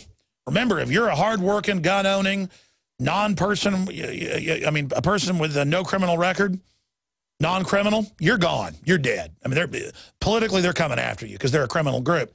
Kim in Michigan, you're on the air. Welcome. Hi, this is Jim. Hey, you're on the air worldwide. How may I serve you today? Yes, I want to thank you for being a good guy to the world. I also want to bring up a point about the nuclear going from one coast to the other and going missing. My question is, have you linked the 3/22/12 interview you did with Lyndon LaRue about how he warned us that the nukes were going to be deployed in some way? You know, I don't remember the full interview, but I do remember Lyndon LaRouge, or I guess Lyndon Lared, I guess what that means in French, on the show. We should get him back on, talking about nukes and things like that. Specifically, what did he say? He warned us that if we elected Obama back into office, that he guaranteed that there would be a nuclear incident on the shores of our great land. Yeah, what was the date on that? See, folks, we cover so much incredible stuff here, I can't even keep track of it. It's March 22nd, 2012. It was just before the elections. All right, we'll have our listeners, I'm sure, look into that and put it up on YouTube, and then we'll cover it. Very, very bizarre. We should get Lyndon LaRouge on. That's a guy who has real sources at the highest level still. We should get him on and find out what he thinks about this. Thank you so much for the call, Kim. All right, let's talk to Brendan in Wisconsin. You're on the air, sir. Hey, Alex. I had a videographer working with me, and we were shooting a short promo for Michael J. Murphy's next documentary on chemtrails and geoengineering. And the videographer is a really nice guy. He's come around to some of the subject matter on Infowars.com. And he said, well, but, you know, that part about where he was on with Pierce, and he said, well, that's kind of racist to say that most of the murders are committed by gang members. And I said, in the interest of time, let's talk about that later because we got to get this done. Well, no. Knowing the statistic that it's gang related, Hispanic gangs, black gangs, white gangs, crime related, people shooting each other, that's a fact. And I did quote the FBI statistics. And no, sir, knowing facts is racist. Vets with their arms and legs blown off protesting the memorials being shut down are now racist according to the Democratic Party. See, that trumps everything. You just say racist. So I tell your friend, good job. He's obviously right. I'm a very bad man. Absolutely. And a point made by a friend of mine that I hosted in Madison named Gilad Atzmon, an award-winning jazz musician and author. And he said, PCism is now a condition of the human condition, a part of the human condition that basically breaks down your thought process, just like a computer virus, and you see the spinning color wheel. And you can't... Oh, yeah, no. They now use it with anything they disagree with. My wife was having dinner with family, and some cousins were there, and some other folks, and my wife's a Christian, and one of them said, I'm an atheist, and Christianity, I think, is racist.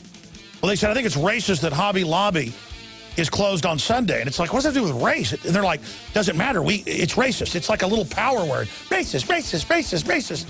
And, of course, the socioeconomic controllers, the psych warfare chiefs, know it's all a big joke.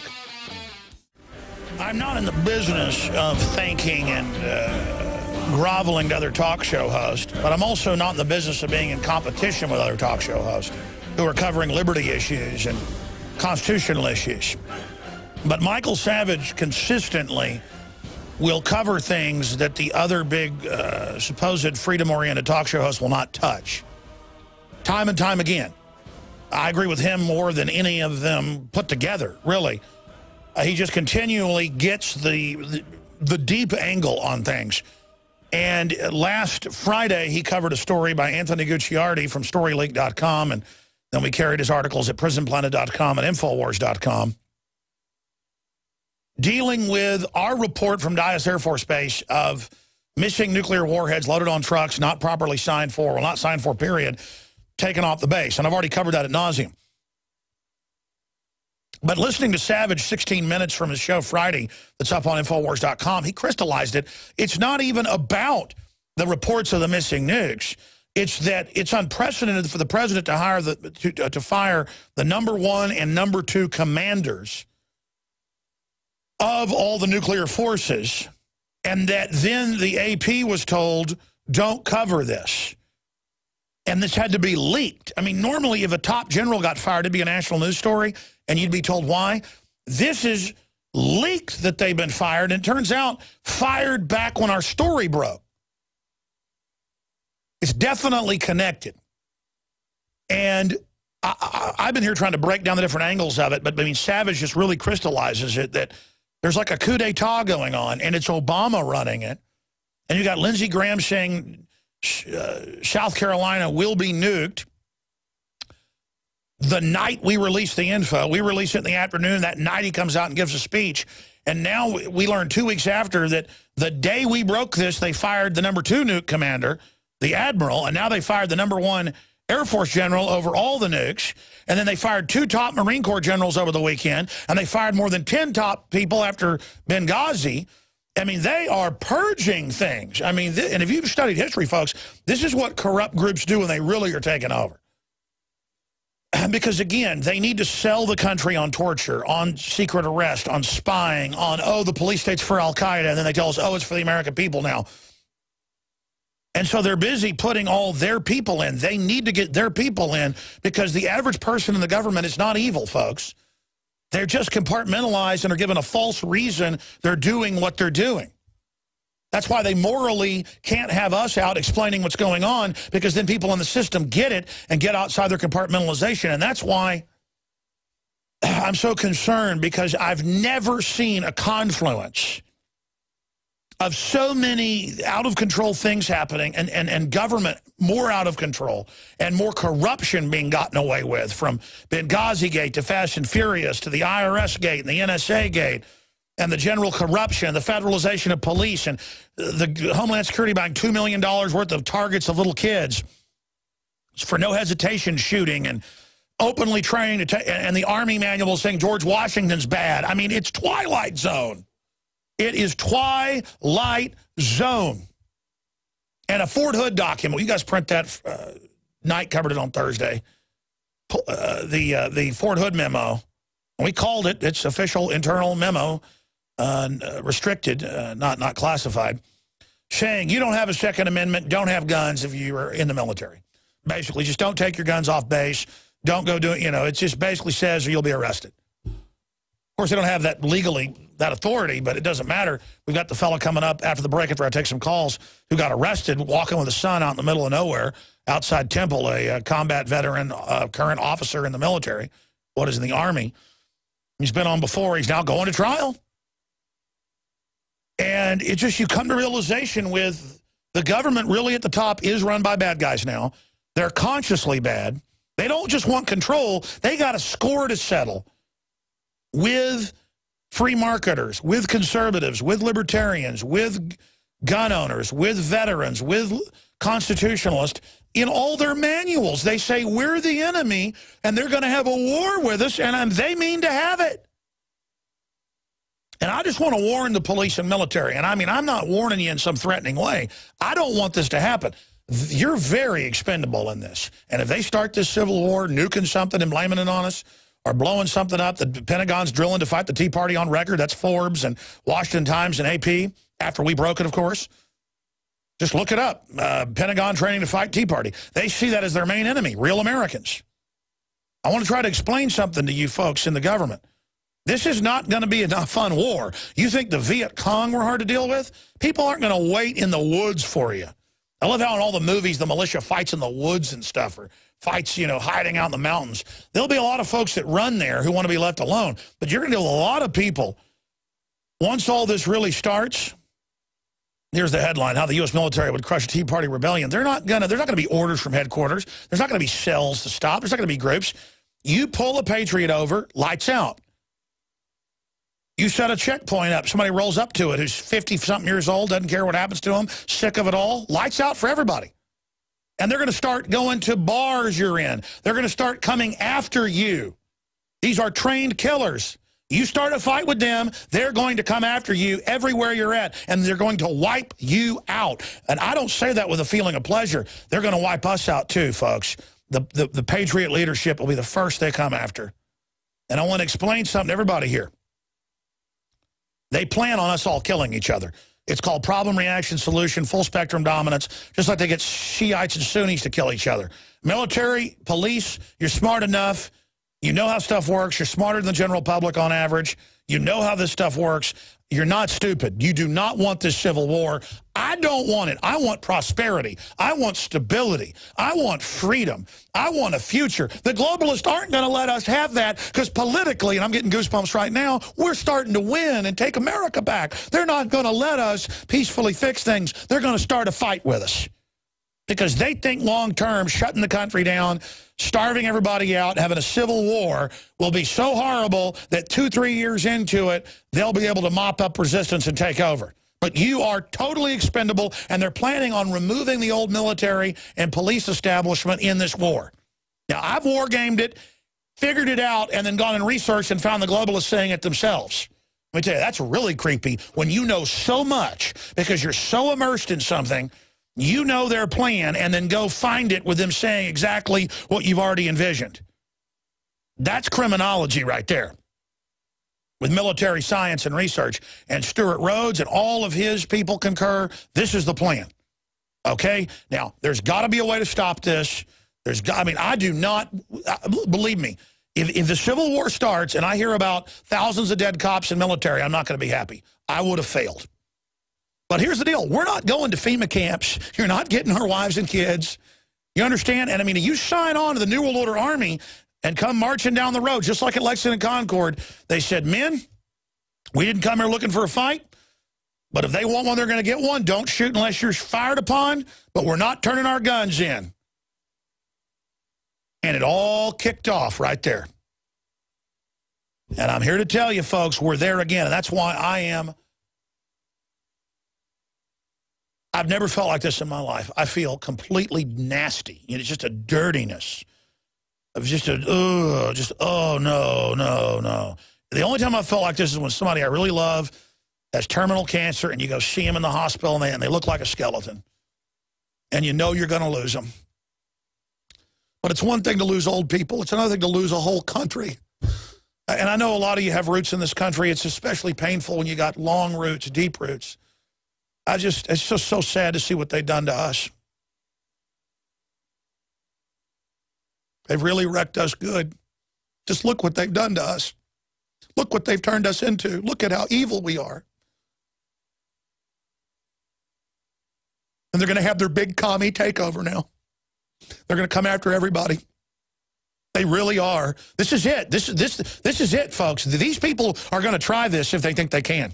They've definitely got nukes outside of the control chain. They're definitely holding the Congress hostage. You know, I mean, that's what I really think's going on here. Let's go to Gunfighter in California. You're on the air. Go ahead. Hey, first-time caller. Only been listening to you for 6 to 9 months. Welcome. Thanks for calling in. Go ahead. Turned on by a friend of mine, and he had a couple of decals made up for us, bumper stickers, and we got them on the back windows of our truck. It says, if you aren't PO'd, you're not paying attention. Infowars.com. That's a great... Sweetie and I both listen to you, and every time we talk to somebody on the phone, like when we pay a credit card bill or somebody else, or doesn't matter, we tell them about you. We turn them on to you, and I've gotten a lot of good response out of it. I have basically 2 questions to ask you. I know you're a very valuable time. Oh, no, sir. We appreciate you. What are your questions? I want to tell you how much we really appreciate having somebody like you and your crew. God, you must have the most fantastic research crew in the world working for you, buddy, because I'll tell you what, they're spot on, and you are too. And we're glad that you're a Christian. We're Christians, and we agree with you 99 and 44, 100%. The problem here is I think you're 100% right when you say Civil War. One of my questions is, when I get done here, you can answer for me, is how long do you think it's going to be before we hit that point? The other question is, how soon do you think we're going to start having banks close down and do to us what Cyprus did? And the thing that I really want to tell you, I think I know who transported your nukes for you. I used to line haul cross-country, coast-to-coast, border-to-border. I worked for the largest trucking company, governmental contractor. At that time, they were called Tri-State Motor Transit out of Joplin, Missouri. They bought out a couple of 3 other companies, and then they changed the name to Trism, and they're still in business. And they don't move anything without paperwork, not even for the government. So there's paperwork on these things that these guys haul them, and I'm pretty sure they're the ones that do it. Well, thank you. God bless you. God bless you, sir. I'll try to answer your questions. I had the guest on last hour who became a national figure when they put him in jail for a 7-year sentence for legally owning guns in New Jersey. And he hadn't seen his son in 4 years because the state court ruled they don't care if he's been pardoned by the governor. He can't see his son. And I think about how they persecute anybody who's upright and not a criminal. More and more, the government has gone rogue. And C.J. Grisham, of course, is standing up against that. He's a prominent military blogger, founder in Soldier's Perspective, and a decorated war veteran. He's an Army Master Sergeant who, of course, was initially disarmed by members of the Temple Police Department and didn't resist them. And I guess they're going ahead with trying to charge him with stuff. It's going to court. He was out on a hike in the middle of nowhere with his 15-year-old Boy Scout son. And let me tell you, we got a big piece of property out in East Texas. If you now walk down the side of the road from one piece of your property to the other, the cops will pull over there and ask you what you're doing. I mean, this country is in deep trouble. And a lot of folks say, hey, just don't have your guns out in public. Let us shut it down. Well, we wanted to get him on to get an update with the upcoming trial, but also talk about this memo that's restricted, but we got it and we called, and it's Command Policy SJA04. Put out a month ago in September, Department of the Army. It says you don't go out in public with your guns, and basically implies it's illegal to legally have your guns. So they're just banning our guns by fiat.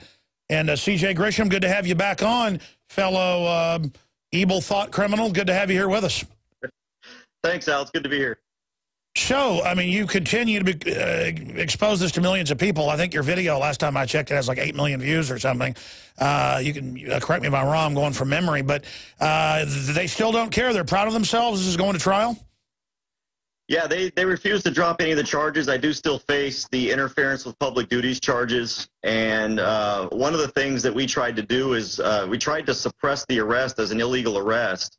And what the Temple Police Department and the Bell County prosecutors are alleging is that because I was walking down the right side of the road in violation of the transportation code, they had every right to arrest and disarm me.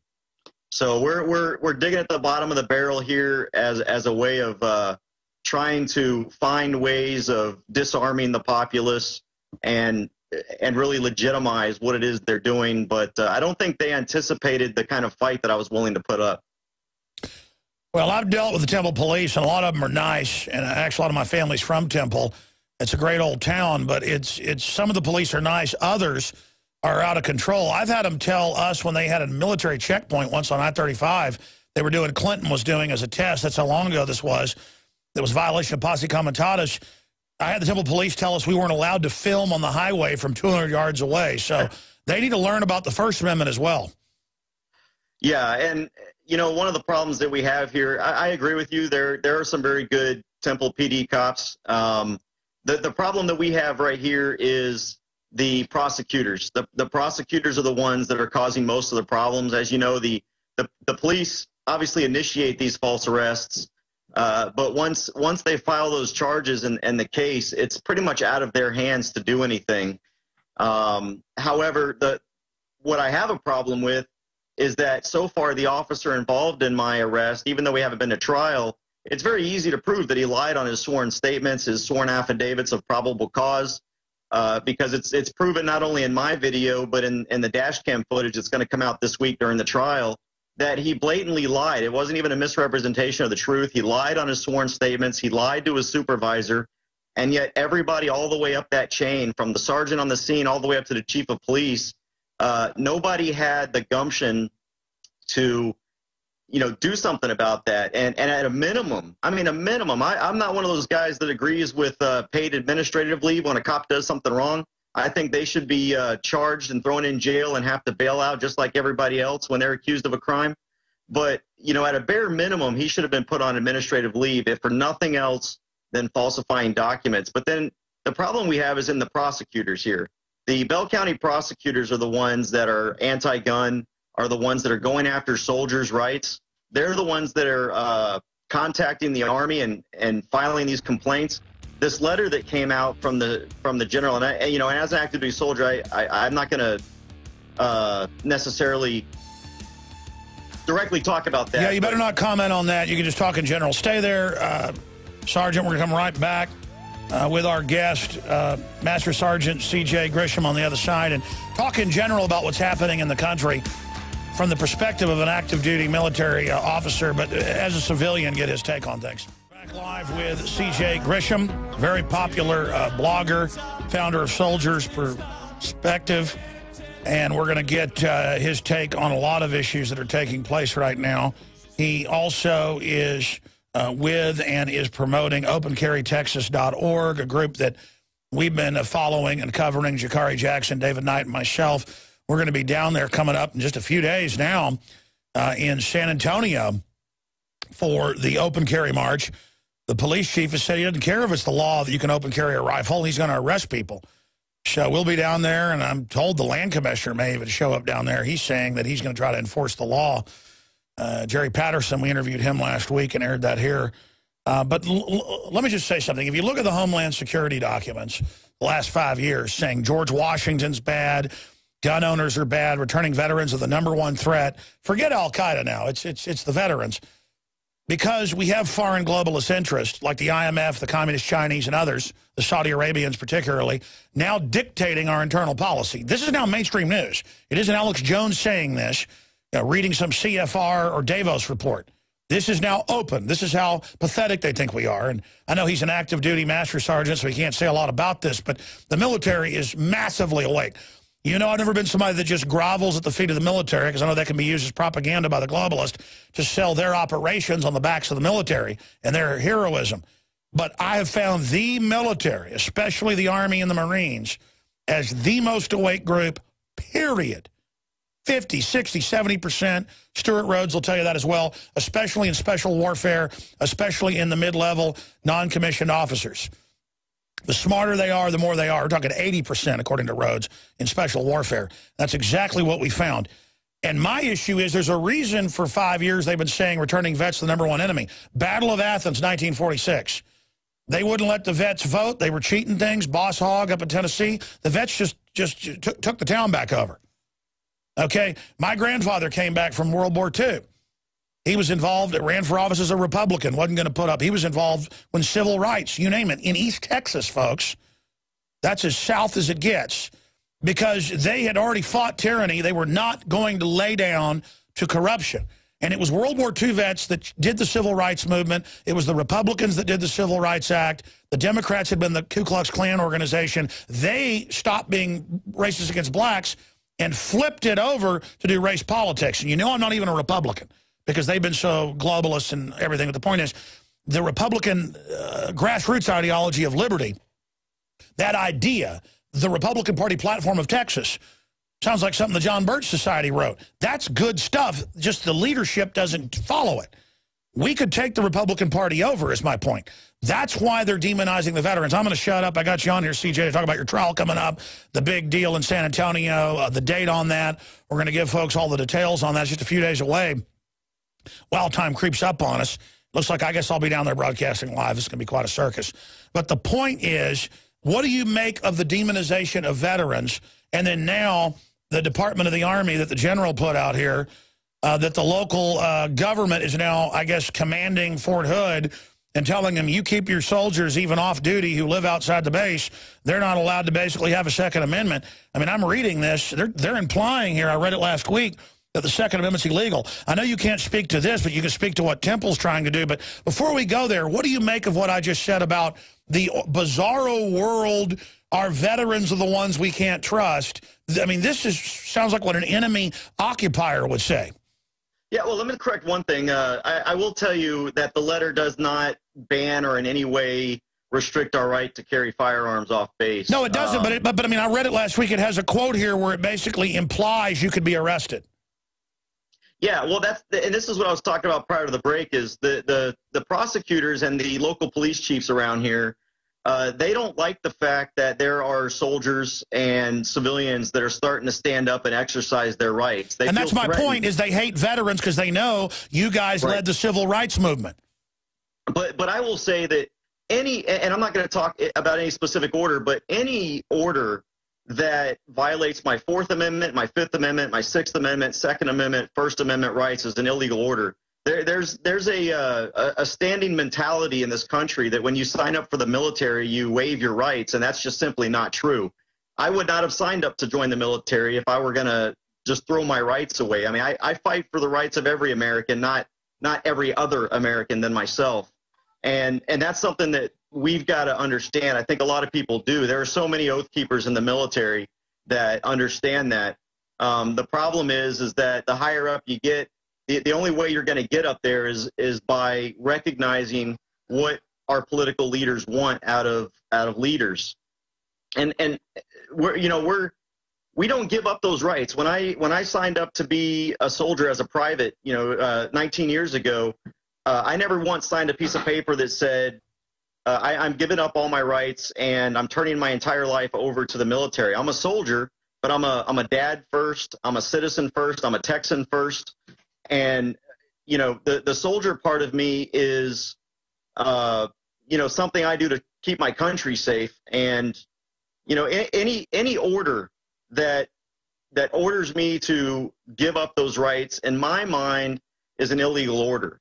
And obviously, that's something that each individual soldier has to weigh independently, because obviously, when you stand up for your rights, there is a little bit of backlash that you're going to get, and you have to be willing to stand up to that. Well, until about 25 years ago, they gave privates, because I've shown them on air, those little manuals that talked about George Washington and talked about the chain of command and talked about not following illegal orders and what illegal orders were, and that it was your duty to not follow illegal orders. I don't think that even gets taught anymore. It doesn't. I know when I first joined, you briefly heard about it. I think it was starting to get phased out. But I'll tell you right now, Alex, you talk to soldiers today, and with this whole issue of what's going on with me, I can't tell you how many times I've heard from not only officers, but some senior NCOs about, my equal pay grade that say, well, if you had just been more kind or just given him your gun when he asked for it, or, and that's the kind of mentality that is just outright wrong. I mean, if somebody walks into your house and says, hey, I'm going to let this platoon here stay in your house, are you going to give up your Third Amendment rights and say, yeah, it's better just to say yes? No. So why would we do that with our Second Amendment, our Fourth Amendment? And by telling soldiers that they're required to acquiesce to illegal searches of their papers and effects, which means show me your ID, just because you're obeying the law and carrying a firearm in a legal and safe manner, which is something that we at Open Carry Texas do. We don't just want to carry guns. We're trying to teach people how to do so safely. And you're trying to bring back American culture of self-defense that Switzerland is using right now. Absolutely. They're trying to kill the liberty culture of self-defense, and we're trying to revive it. And that's what it really is. That, a right that you don't exercise is a right that's so easily taken away. I mean, look at what's going on around the country right now with this so-called government shutdown and how they're closing the national parks. I mean, we've got a government that's telling us when we can walk through the woods or get on a kayak. It just doesn't make any sense. And I don't know how we've gotten to that point. It's so great to see my fellow veterans and troops and things going down there and putting the government back in its place. And I know that sounds weird coming from a guy who works for the government, but I work for the people. No, we have rogue elements that are out of control, and that is what you're supposed to do when you're in the government, is keep it to the Bill of Rights, Constitution, Declaration of Independence. That's the country. That's what makes us different. And anybody that deviates from that has to be brought back into line. And it's this laying down and saying, oh, we just have to follow any order we're given. Well, that's the creed of slaves. Yes, and that's what we've seen in the rise of the warrior cop as well. Is this mentality that they have this ultimate authority over us. And one of the things, now this isn't our goal. I mean, we would love to work with police officers so that we don't have to, beg and fight and scrape for our rights to be recognized. But, by openly carrying firearms, I mean, officers, they come up to me all the time asking, hey, is that thing loaded? Yes, it's loaded. Is yours loaded? Well, yeah. Well, why is yours loaded? Because I'm a police officer. Okay, well, I'm a citizen. What makes you any different than me? There's this mentality that the state, and when I mean the state in a major macro national sense, and a state as in Texas, when the state feels like they have more power than you can have, and it's just a common statement. I mean, he doesn't even think twice about saying, well, I'm a police officer, as if that somehow puts him above me as far as what rights I can exercise. They want the monopoly of force. We don't want to live in the worst areas of Chicago or New York or D.C. We live here because we want to be free, but the Democrats say they're going to turn the state blue and that they will get our guns, and they will bring in enough illegals to get the vote done. They might turn the state blue. I mean, they could possibly do that. It's done before. Look what happened to Ann Richards. But there's no way they're taking Texas's guns. I know, but that's their goal. That shows how bold they are. That is their goal, and I'll tell you, since we started OCT, I mean, the Open Carry Texas organization, we've woken a lot of people up, including the gun grabber groups. And Texas is now in the crosshairs for things like Moms Demand Action and Mayors for Gun Control, or whatever that Bloomberg organization is called. So as we bring over 1,000 patriots to the Alamo, and we draw that line in the sand that, we are not going to accept anyone taking our guns. We're going to do so peacefully. But, it seems, Alex, at some point, we've got to stop allowing ourselves to get arrested. At some point, we've got to stop allowing, our rights to be infringed, and then we fight it in the courts, and start standing up for ourselves, our rights to be infringed, and then we fight it in the courts, and start standing up for ourselves right there at the moment. And I don't think that time's anywhere close, but it's closer than it's ever been in history. Well, we've got to let the tyrants know we're not backing down. That's the only way we can avert the total takeover we're seeing. Talk about what time people should be there. give people the lay of the land, what's going to be happening, the fact that it's totally legal to have long guns, not handguns, folks, because Texas isn't as free as we thought it was. There's only 5 other states that have laws this anti-gun. Tell folks about that. Yeah, the event starts on Saturday at 10 o'clock at the Alamo. There's plenty of parking all around the place. Now, what you'll know is San Antonio did have an ordinance against the carrying of loaded firearms within city limits. We have successfully worked. The San Antonio Police Department was very anti-gun. We shamed them into submission. We've had many open carry walks around the city in preparation for this event coming up. The San Antonio Police Department has actually been very respectful of that. They haven't bothered our people. They've come up and had normal conversations. No one's been forced to ID. So 10 o'clock on Saturday at the Alamo, bring your long arms. That means you can lawfully carry a rifle, any shotgun.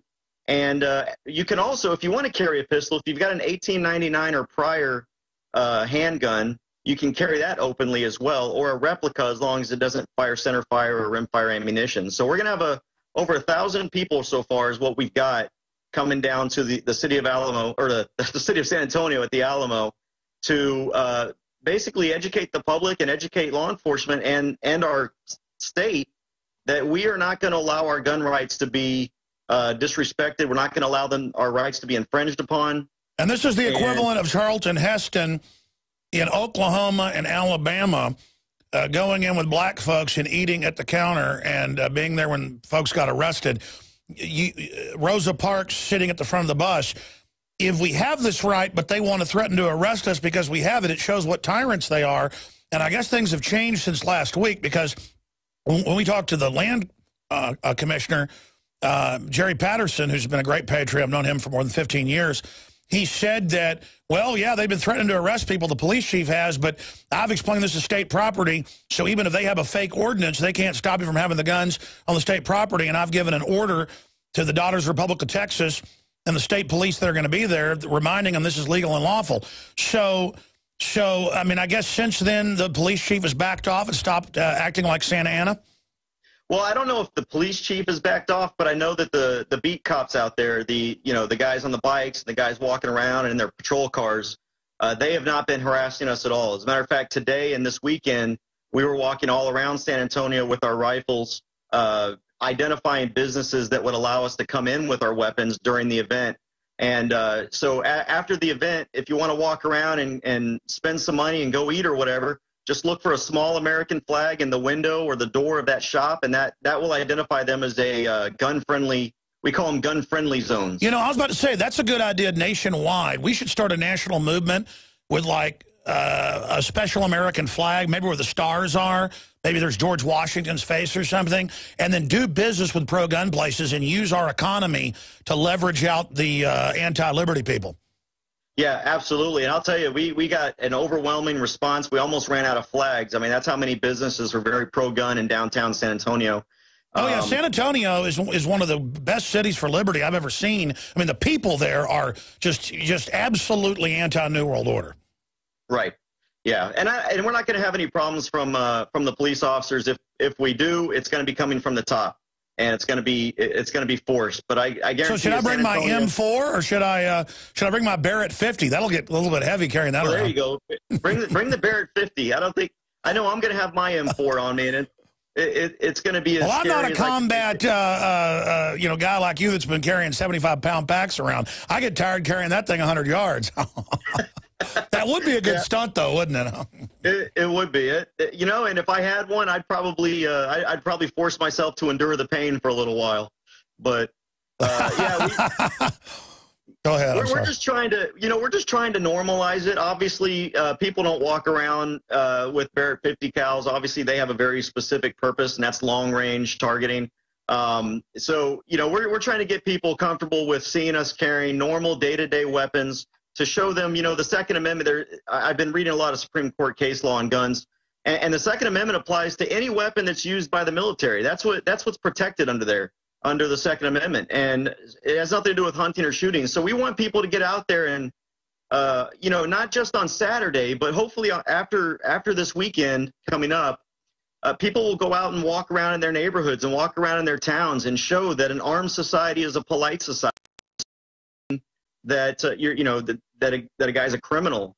There's a saying from back in Roman times that a sword is just a tool except in the hands of a killer, and that's kind of how we feel about a gun. It's just a tool. It's a self-defense tool, and if the state can defend itself with guns, then the people should be able to defend itself with guns. Well, I think the kleptocrats that run this country have jumped the shark, shutting down the veterans memorials and the national parks. It shows how out of touch these control freaks are. Well, it is. And the fact that they think they have the power to do that, that's what really gets me, Alex, is that we have given over the power of the federal government into every aspect of our lives, that when the government shuts down, everyone freaks out as if the world's going to end. That everyone should be questioning that. How is it that everyone's so afraid of a government shutdown that we can't live our lives? We've become way too dependent, and it's time we take it back. Well, C.J. Grisham, I'm going to see you down there this Saturday at the Alamo, my friend. Yes, sir. I look forward to it. Look forward to seeing you in person. Feel like I know you. I've had you on a couple times. God bless your courage and your fight for liberty, sir. Thank you. The trial starts tomorrow at Bell County. All right. Give out your private website, your personal website.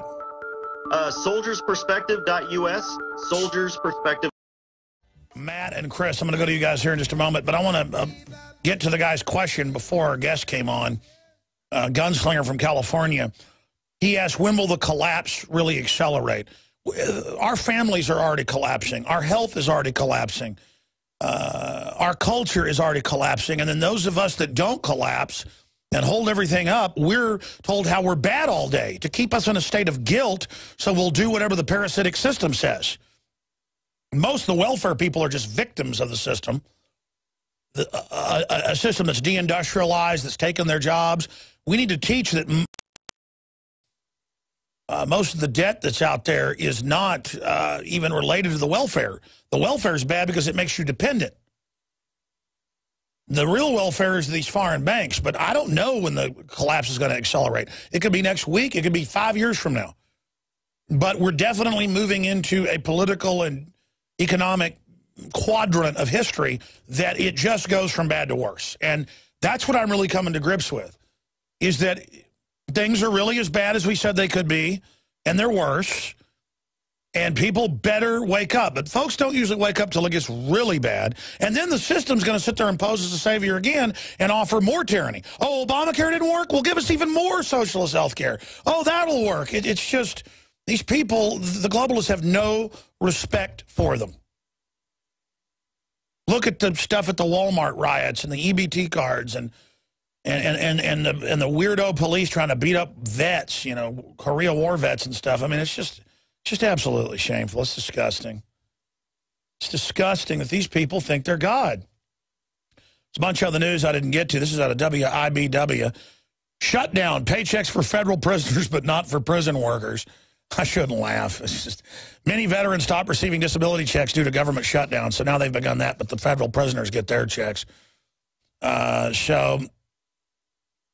And more is coming out now about how there is identity theft in Obamacare. It's just designed to destroy the country because the globalists are trying to take the nation down. They hate America. They hate our freedom. They hate the good part of America. America's never been perfect, but it's been heads above all the other countries because it really had some basic private property rights. And that is something the establishment can't deal with. Briefly, this broadcast is also listener-supported, not supported with taxpayer money like MSNBC or NPR and others. You didn't know MSNBC got stimulus money? Yeah, it does. We're supported by selling great products in the free market, the best non-GMO, non-hybrid, open-pollinated seeds in the InfoWars Seed Center, InfoWarsStore.com, the best spectrum of super high-quality water filters at the lowest prices from ProPure on down. It's all there at InfoWarsStore.com. The magazine to wake people up, the books, the films, the InfoWars apparel to meet like-minded liberty lovers. There's just hundreds and hundreds of great items, and also InfoWarsStore.com and InfoWarsLife.com. You can find the best nascent atomic iodine out there for the thyroid and for all the radiation that's out there. You can go see all the medical info and details and breakdown on Survival Shield at InfoWarsLife.com and why the system doesn't want you to know about pure, clean, non-GMO based iodine. People say, well, iodine's not GMO. Yeah, a lot of the bases it's in are. This is glycerin-based, and I'm telling you, the difference between this, I dare you to try other so-called approved nascent iodine for supplement use. Try it. It tastes like the most horrible stuff you ever tasted like. Compared to this tastes great. Amazing. InfoWarsLife.com, InfoWarsLife.com, or call toll-free 888-253-3139er. 888-253-3139. They can answer all your questions there as well. We sold out of this last week. We got more in. It's available right now. Overdrive coming up. We're going to go to Frank and others straight ahead. Back in just 1 minute in the fourth hour of Overdrive. Infowars.com/show to find the free video feed. Big Brother, mainstream media, government cover-ups. You want answers? Well, so does he. He's Alex Jones on the GCN Radio Network. And now, live from Austin, Texas, Alex Jones. Here's some of the news up on Infowars.com. Girls threatened with hate crime charges for complaining about transgender bathroom harassment. Boys in the bathroom saying they're now allowed to be in there. And the school told them, your rights as girls with privacy is trumped by these guys. Folks, I'm not attacking people that are transgender or whatever, like Bradley Manning. I mean, come on. But, I mean, I've been in, I worked at the TV studio, public access, and worked there. I did my show there for many years. And the very famous transgender Leslie would come in there with his girlfriend or boyfriend, whatever, and do drugs in the bathroom and vomit all over the walls and everything. And they go in the men's bathroom, the women's bathroom. And, I mean, it's just, it was disgusting. And not because the guy had long hair and wore dressed like a woman. He was a horrible person. And they all celebrate him in Austin. And it's just like, they finally threw him out because of all of it. And it wasn't at the super liberal access TV because they were transgendered. He actually called himself a transvestite. Yes, there's a difference, I've been told. The point is that he was the most disgusting person I've ever had to be around. And then I got an office I didn't know was next door to where he lived. I had to be around that for 5 years.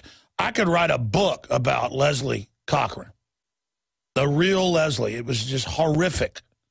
It was horrific. He was obviously completely mentally ill, and I feel sorry for him. But I got to go in even more overdrive because I promised to go to these calls. I'll be going to the next segment now. I'm having Leslie Cochran flashbacks. Let me just stop right there. Let's just stop right there. Let's go to Frank in Michigan. You're on the air. Welcome. Hey, Alex, how you doing? I'm doing all right. Hey, I want to say something really quick. I know earlier you were pretty frustrated and getting pretty emotional about what's going on right now in the world. And yeah, no, I'm genuinely the most freaked out I've ever been. I am genuinely seeing all the nightmares come true. We're totally accurate. It's all right. And I'm not going, hey, I'm right. I'm like, oh, my gosh. I mean, you see what I'm saying? I do, and I'll tell you what, I'm a family man. I know you are too, and I think that's the root of it. And, you know, it freaks me out just as much as you because I have a family too. I have 2 daughters and a wife, and, you know, I just want to live my life, and I think you do too, and I think that's the root of it, you know. Yeah, and watching the domestication of America. I mean, watching us go under the control of this blob, this blob. That's what the government's like, the blob. It's just, and I just know it's going to get worse and worse and worse. Yeah, but you know, I want to tell you something, and hopefully this helps you a little bit. I'm calling from Michigan. You're in Texas. Yes, sir. So how awesome is that? You know, you're touching a guy that's, you know, you don't know, but I'm listening, and I'll tell you what. There are many people I know here they're listening to. So your word's out, and it's growing. And I want you to keep that faith. Now, God bless you, and I appreciate that. And look, I'm not trying to demoralize people. I should get up here and be more positive, and I usually am. It's just that I'm 100% honest on air about where I stand. There's no teleprompter. There's no talking points.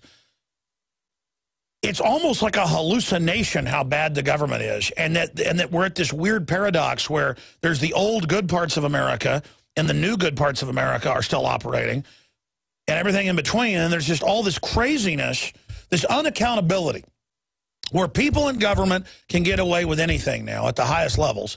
That's the madness of it. And history shows you give people total power, they go nuts. I mean, you give them total control, they will go crazy. And I think that's where it is. So I'm sorry if I've been really bummed out. I personally also get very freaked out about missing nuclear weapons. And then suddenly all the top nuke generals start getting fired and all this other stuff's going on. And to know this is a real story. I mean, I want that source to be wrong. I don't want to be in the middle of this. I want to be a coward. I almost didn't go with that story because I knew how dangerous it was, and I couldn't help it. Here's what I don't like. I'm going to be honest with you. I don't like the fact that I can't sell out. I'm going to be honest. I just cannot. And then I realize where it's all headed. I don't know. We're going to come back with more calls. Stay there. Stay there. Walmart shelves were clean during food stamp panic. It was like a tornado had come through. The video's up on DrudgeReport.com. And what's still up on DrudgeReport.com, I've never seen Drudge do this, what's still up from last Friday, unless it just went down during the break, is they have the TSA loudspeakers threatens travelers with arrest for joking about security. And I would guess Drudge has that up there that long. Usually our stories are like half a day. That's the biggest news site in the world. The biggest driver of traffic, hands down, in the world, is because that's a big deal, folks. That they say if you joke, we're going to arrest you. There's no law saying that. And it just shows these are total authoritarians. That's what I was just getting at. And by saying I can't sell out, I couldn't sell out if I consciously wanted to, because I cannot consciously do bad things to people that don't have it coming to them. I can't sit there and look at dumbed-down people and then feed on them because they're stupid. But then I realized the globalists organize big groups of dumb people in to basically pull people like me down. So I'm just sitting here going, what do I do? The general public is a bunch of immoral scum on average. The elitists are absolute total scum beyond anything imaginable. All of these groups together, pressure from below and above, famously, and this has happened throughout history, are attacking those of us that work hard and those of us that try to be good people. And then there's no selling out I can do because the system is so crazy. The worst of the worst run it, and it's just megalomaniacal. And so that's what I'm saying. It's like there's no way out of this thing. And I wouldn't sell out if I could. My point is there is no selling out. That's the big con game that so many followers of evil don't get, is that you destroy yourself in the process. And this system is going down. This system is a fraud. And so if I sounded down today, I apologize. I mean, we had Tosh Plumley. By the way, is Tosh Plumley coming back on if we contacted him? He's on tomorrow, and then he talks to Fox News, and then they edit down everything he said, and he is a famous whistleblower, and he exposed Benghazi here on the air, and now he's getting threatened, and his last post was they're out to kill him, and you think I like dropping that bomb on people? It's like, and now the nuke story is like 50 times worse than that, and then, again, I'm trying to explain this to people. It isn't thrilling. I don't sit here and try to break big stories to be an egomaniac. I mean, maybe 15 years ago it was 90% because I cared about liberty and wanted to fight the New World Order. 10% wanted to be somebody. Now it's very strange to have none of the be somebody anymore. None of the narcissism anymore. I need that narcissism. It's natural to have some of it psychologically. It's natural to have. I don't have it anymore.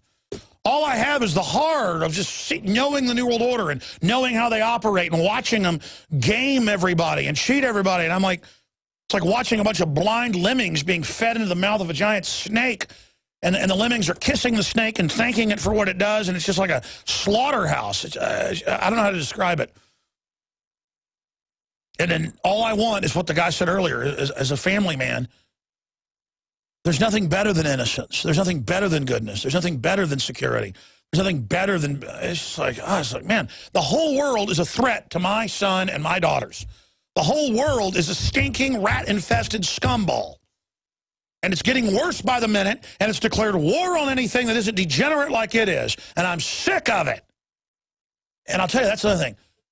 Used to, I had a corrupt side, like everybody does. You know, you like stuff that you shouldn't.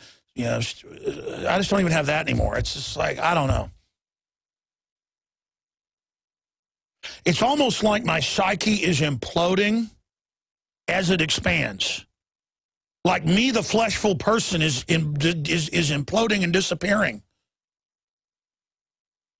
And then my spiritual side And the side that understands things is getting bigger. But then I think there's a passage in the Bible that with great knowledge comes great sorrow, or with knowledge comes sorrow. What's the exact quote? Bible verse about knowledge and sorrow? The beginning of knowledge is sorrow. And now I read the Bible, it's like, oh, I didn't get this when I was a teenager. I didn't get this in Sunday school. I didn't get, now it's like I'm reading it and I'm like, oh my gosh, I totally get this. I totally get this. I totally get that. I totally, and it's just, it's bizarre. It's, and I don't mean to sit there and talk about myself all day. This is my journey, and I know you're having your own journey. And now corruption is even worse when I see it. Not because I'm on some high and mighty plane. I realize how bad it is. It's not like I'm even like a Pharisee, because I know how wicked I am.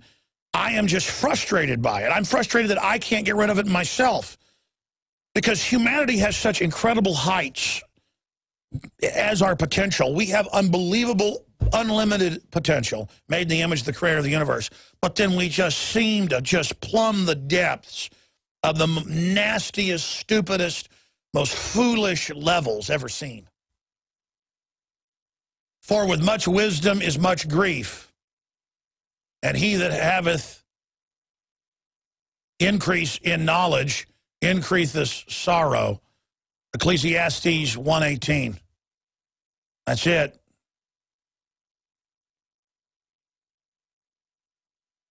People that say they want consciousness and that they want to be awake and they want to know the secrets. I mean, yes, it's much better than being a slave, but it's the knowledge of good and evil, and it just intensifies and gets more and more extreme. And I think it's the quickening. Everybody's freaked out right now because the whole world's lining up for some big stuff to happen. And I think that's really what's going on here. Let's go ahead and talk to Alan in Delaware. Thanks for holding her on the air. Thanks for having me again, Alex. It's good to be here. I'm, as you know, a native of Washington, D.C. in the Beltway, living in Delaware now as a refugee, basically. Just got back from there, and I have to tell you, folks, that the place is shut down like a gigantic armored truck. You come in on New York Avenue, you got 37 cranes. They're building down there like Grant took Richmond. They are literally just absolutely turning that place into a gigantic FEMA Region 3 base.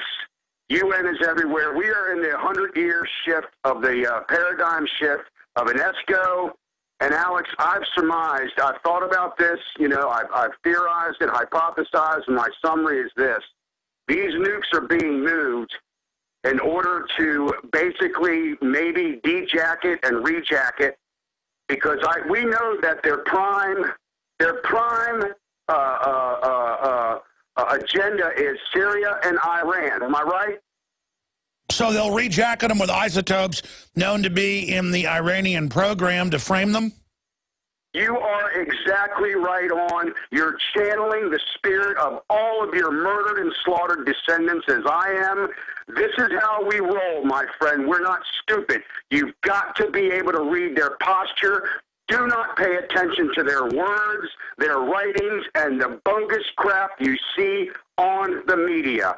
Take it for what it is. Get into the belly of the beast. Find out what's in their intestines and rip it out at its core and go north to the heart. You will find that what you just said, Alex, is 1,000% spot on. Well, I don't know if it's, listen, all I know is there's missing nuclear weapons from our source that believes it, and now they're firing all the nuke generals and a bunch of other generals, and there's something going on, and I don't like it. And I've never been this upset. And I'm really psychoanalyzing here on air why I feel so upset. It's just the realization that we really have evil people that mean us harm in control who are building up for a major offensive, and you can feel it, you can see it, you can intellectualize it. It's all there, and it's a feeling of I need to do more. My family. And then at the core, there's a sickness in that I really should be getting my family out of here, and I know I've committed. I know I'm putting it all here. I'm going to go right through it, and I know that's what's got to be done. We'll beat these people in the end. It's just that they have such a bloodlust for us, folks. They're going to pull something big. They are hell-bent on bringing us down. I mean, you look at the globalists, you look at the senators, John McCain, you look at Michelle Obama, how demonic that woman is. Look in her eyes. I mean, she looks like just looks like a crazed wild woman. You look at the other globalists, you look at the head of the IMF, that lady, Legrand, looks totally evil and crazed, but then their actions are what's crazed. And then they want to dominate us. They want to smash us. They really want people to be poor and to kill prosperity. They really want to cut development off in Africa and Asia and starve those people to death. I mean, they really are murderous scum. They really are hell for us. We're going to skip this network break. I'm going to go to the bottom of the hour live here. Thank you, Alan. Who's up next in Georgia? Not Den. You're on the air. Go ahead. How are you doing, Alex? Oh, I'm just freaked out. It's just... God bless you for what you do. You wake up a lot of people. Well, I'm trying, brother. What's on your mind today? Alex, if you look at the history of this country, I mean, honestly speaking, we have created psychological slaves, constantly going on welfare over the ages. This all goes back to the last liberal president we had. That's where the spikes started. And constantly going up. Why they are doing this? They are making people slaves. That's what they are doing. So these people don't have a voice. They can't stand up against this system. You're talking about starving the people all around the world. You're starving people. They're going to starve people in this country. Sooner or later. I agree. No, their plan is they see us as a... You go ahead. You were just talking about, I'm sorry to cut you off, missing nukes. Last president we had 4 missing nukes. Where are they going? They were going to the Middle East. It's over and over and over has proved to be the most irresponsible government when it comes to the nuclear bombs. Why? I think personally, I mean, I will give you my point of view on it. I think all these missing nukes are going to the black market and they are selling it. They are setting this world up for the Third World War. Well, that's what they've always done. That's what Plumlee talks about. It's on record. They arm both sides. Like they're arming, in fact, there's evidence they're even arming Assad and Al-Qaeda to kill each other. And the goal is just murder people. Just to murder people, not only that. If you look at the government shutdown, 14 days, what has been done? Nothing. Alex, as I am from a third world country, I'm an immigrant in this country, and I've been living in this country for about some time now, which is constituted about 19 years. From my personal experience, they are setting this country up. Oh, yeah, no. They're openly arming and preparing for a war with the people. And folks better understand, going along with the system means nothing. They're preparing for total war against America down the road in their geopolitical plan. When do you think that'll be? Our government is preparing itself for a war against Americans. That's what they're going to do. On the 17th, we will default. By 18th, he will invoke emergency and he will probably impose martial law on our assets. Yeah, I thought Obama would just grab a bunch of power. I mean, I know he makes a lot of decisions, but they're decisions he's been authorized to make. And I know I say he's a puppet, but Bill Clinton wasn't really a puppet. He was actually calling shots. They put him in there because he would do what they said, but he made a lot of this, fine-tuning decisions. That's on record. Nixon was running things to a great extent. And more I realize Obama and his controllers, they really are calling the shots, and they really do hate Christians especially, and or anybody they don't control. God bless you. I appreciate your call. God help us, man. I tell you, it's just pure evil. From the eugenics level, at the highest level of my research into their activities, they see the human population as a plague hurting the earth, and they're in an emergency war against us. But then you study them individually, they're just really dark, wicked people. And all I can tell the average person out there that works for the system or whatever, if I was you, I wouldn't be going along with the New World Order. We don't want this civil war. We don't want all this horrible stuff to happen. It's all coming up to debt default, global crisis, total meltdown, EBT cards not melting, not working. And I'm sitting here trying to figure out scenarios where everything doesn't go to hell in a handbasket, and it's really getting hard to do. And they politically need crises so they can pose as the saviors. And so they want all these crises because they think the public is too dumb to understand all this. And I guess they're just working too hard. They're poisoned from the food, poisoned from the GMO. But Congress has a very low approval rating, lowest in history. Government has a low approval rating. So I say the public's dumb. They're not really dumb. They just feel powerless, I guess. And then the government bureaucrat types really do act like they're hunting us. And it's always the bureaucratic ticketing class that is designed to target the general public for petty stuff. The nanny state, that's the nasty ones that really look at you with hatred because they're pathetic people who don't have high IQs on average. They're hired because they have low IQs. And they're sent out there to basically henpick everybody, I guess, to get us ready for the new conversion over to the pure slave state. I mean, I guess that's really it. And I have a lot of empathy because I realize at an atomic level, at a gut level, that what happens to other people ends up coming back on me. You can quantify altruism and feeling people's concern and their pain biologically show that you have a good society. You don't want to hurt other people because you empathize with them. That's what's happening at a biological level. You can scientifically quantify it. And the globalists say, well, we've scientifically forgotten that. We're going to kill everybody for your own good because you guys are a bunch of dumb animals. So we're going to try to make you as dumb as we can to make this a self-fulfilling prophecy. And for me, that's an ultimate sin. And I'll tell the establishment something. If you studied universal law, you've studied natural law, common sense, you're not going to screw everybody and end up inheriting the universe, the kingdom of heaven. I mean, you think you're going to do all this horrible stuff and that you're not going to be punished for it? Even if you don't believe in God, there are natural laws. You set up these giant meat grinders. You set up this weird freak system you set up. You try to make people as demonic and bad as you can. They're going to destroy you, and you're going to destroy yourself. It is going to be craziness. And I think that's why I'm so freaked out, is that I've come to grips with the fact that it's madness. The establishment is insane. Let's go ahead and talk to Matt in South Carolina. Matt, you're on the air. Thanks for holding. Hey, Mr. Jones.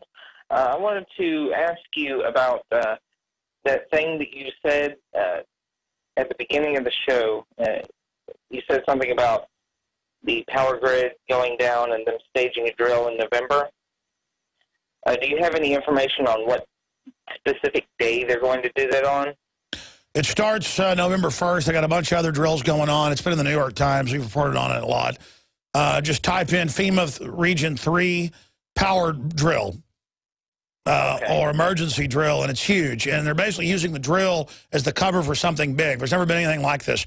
I don't know if something big's going to happen during it, but they're using it as a COG drill, continuity of government drill, and of infrastructure drill to test federalization of the grid. It's the NERC Grid X, Grid EX2, Grid Security Exercise 2013. North American Electric Reliability Corporation. That's just a part of the overall FEMA operation.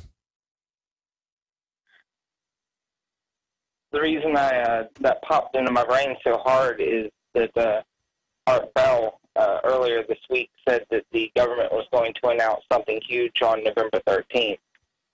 So I don't know if that has anything to do with that. Look, it looks like they're maneuvering us towards a 1933 default on purpose to then put us under IMF World Bank rule, which they've already done privately. And, yeah, we're just being prepared to be maneuvered into total bankruptcy like Greece. All right. Thanks, man. Thank you. And I don't know if that's going to happen. But you mix missing nukes into this and huge parts of the command structure being fired. And then here's the big one. AP being told that they weren't supposed to talk about this info. And they had to have it leaked to them. They don't want you to know why they're removing the nuke generals. I mean, that right there is just, has coup written all over it. And then just like the SWAT team said they were ordered to stand down at the Navy Yard shooting, we received that info first, we reported on it, and they got a hold of BBC and they reported on it, of all people. Our sources try to go to other people, too. Tosh Plumlee tried to go to Fox News. They finally ran it and then stabbed him in the back. I guess I'm the only person crazy enough to break this stuff, and I guess Michael Savage is, too. So hats off to the people that are willing to talk about stuff like this. I mean, it's just... Chris in Maine, last caller I have time for. Sorry to the others. Go ahead. Hi, how you doing, Alex? Go ahead. A couple things I wanted to talk about, if it's okay. On the nukes issue there, I'm just curious on why the mainstream media isn't talking about, it's been 9 top military officials fired here. I'm thinking to myself... It's more than that. It's in the... It's like 30-something generals and admirals the last 2 years. And, right. and then it's the 2 top nuke guys and now the 2 top... In the last week, it's like 5 generals. And if we're talking like North Korea, everybody talks about he's trying to get military close to him over there and all that, so they're loyal. Oh, yeah. When Kim Jong-un removes 1 general, it's international news. Yeah, exactly. Right. So I mean, I'm thinking to myself, well, is he trying to get these people, more aligned to him, meaning Obama? Oh, yeah, that's what he said about Kerry, the head nuke commander, the major general. He said, I don't have trust in you. Yeah, it's crazy. It's very scary stuff going on. Another thing I wanted to talk about was this shutdown on the Obamacare issue. My wife is very, very, very ill. And just in the last year, I bring her to the hospital when she's sick, and the doctors don't admit her things they've always admitted her. Oh, no. That's Obamacare now. You pay double, you don't get care. But he loves us, and sir, you're a racist that you don't like it. I hope your wife gets better. Nightly News coming up, 7 o'clock.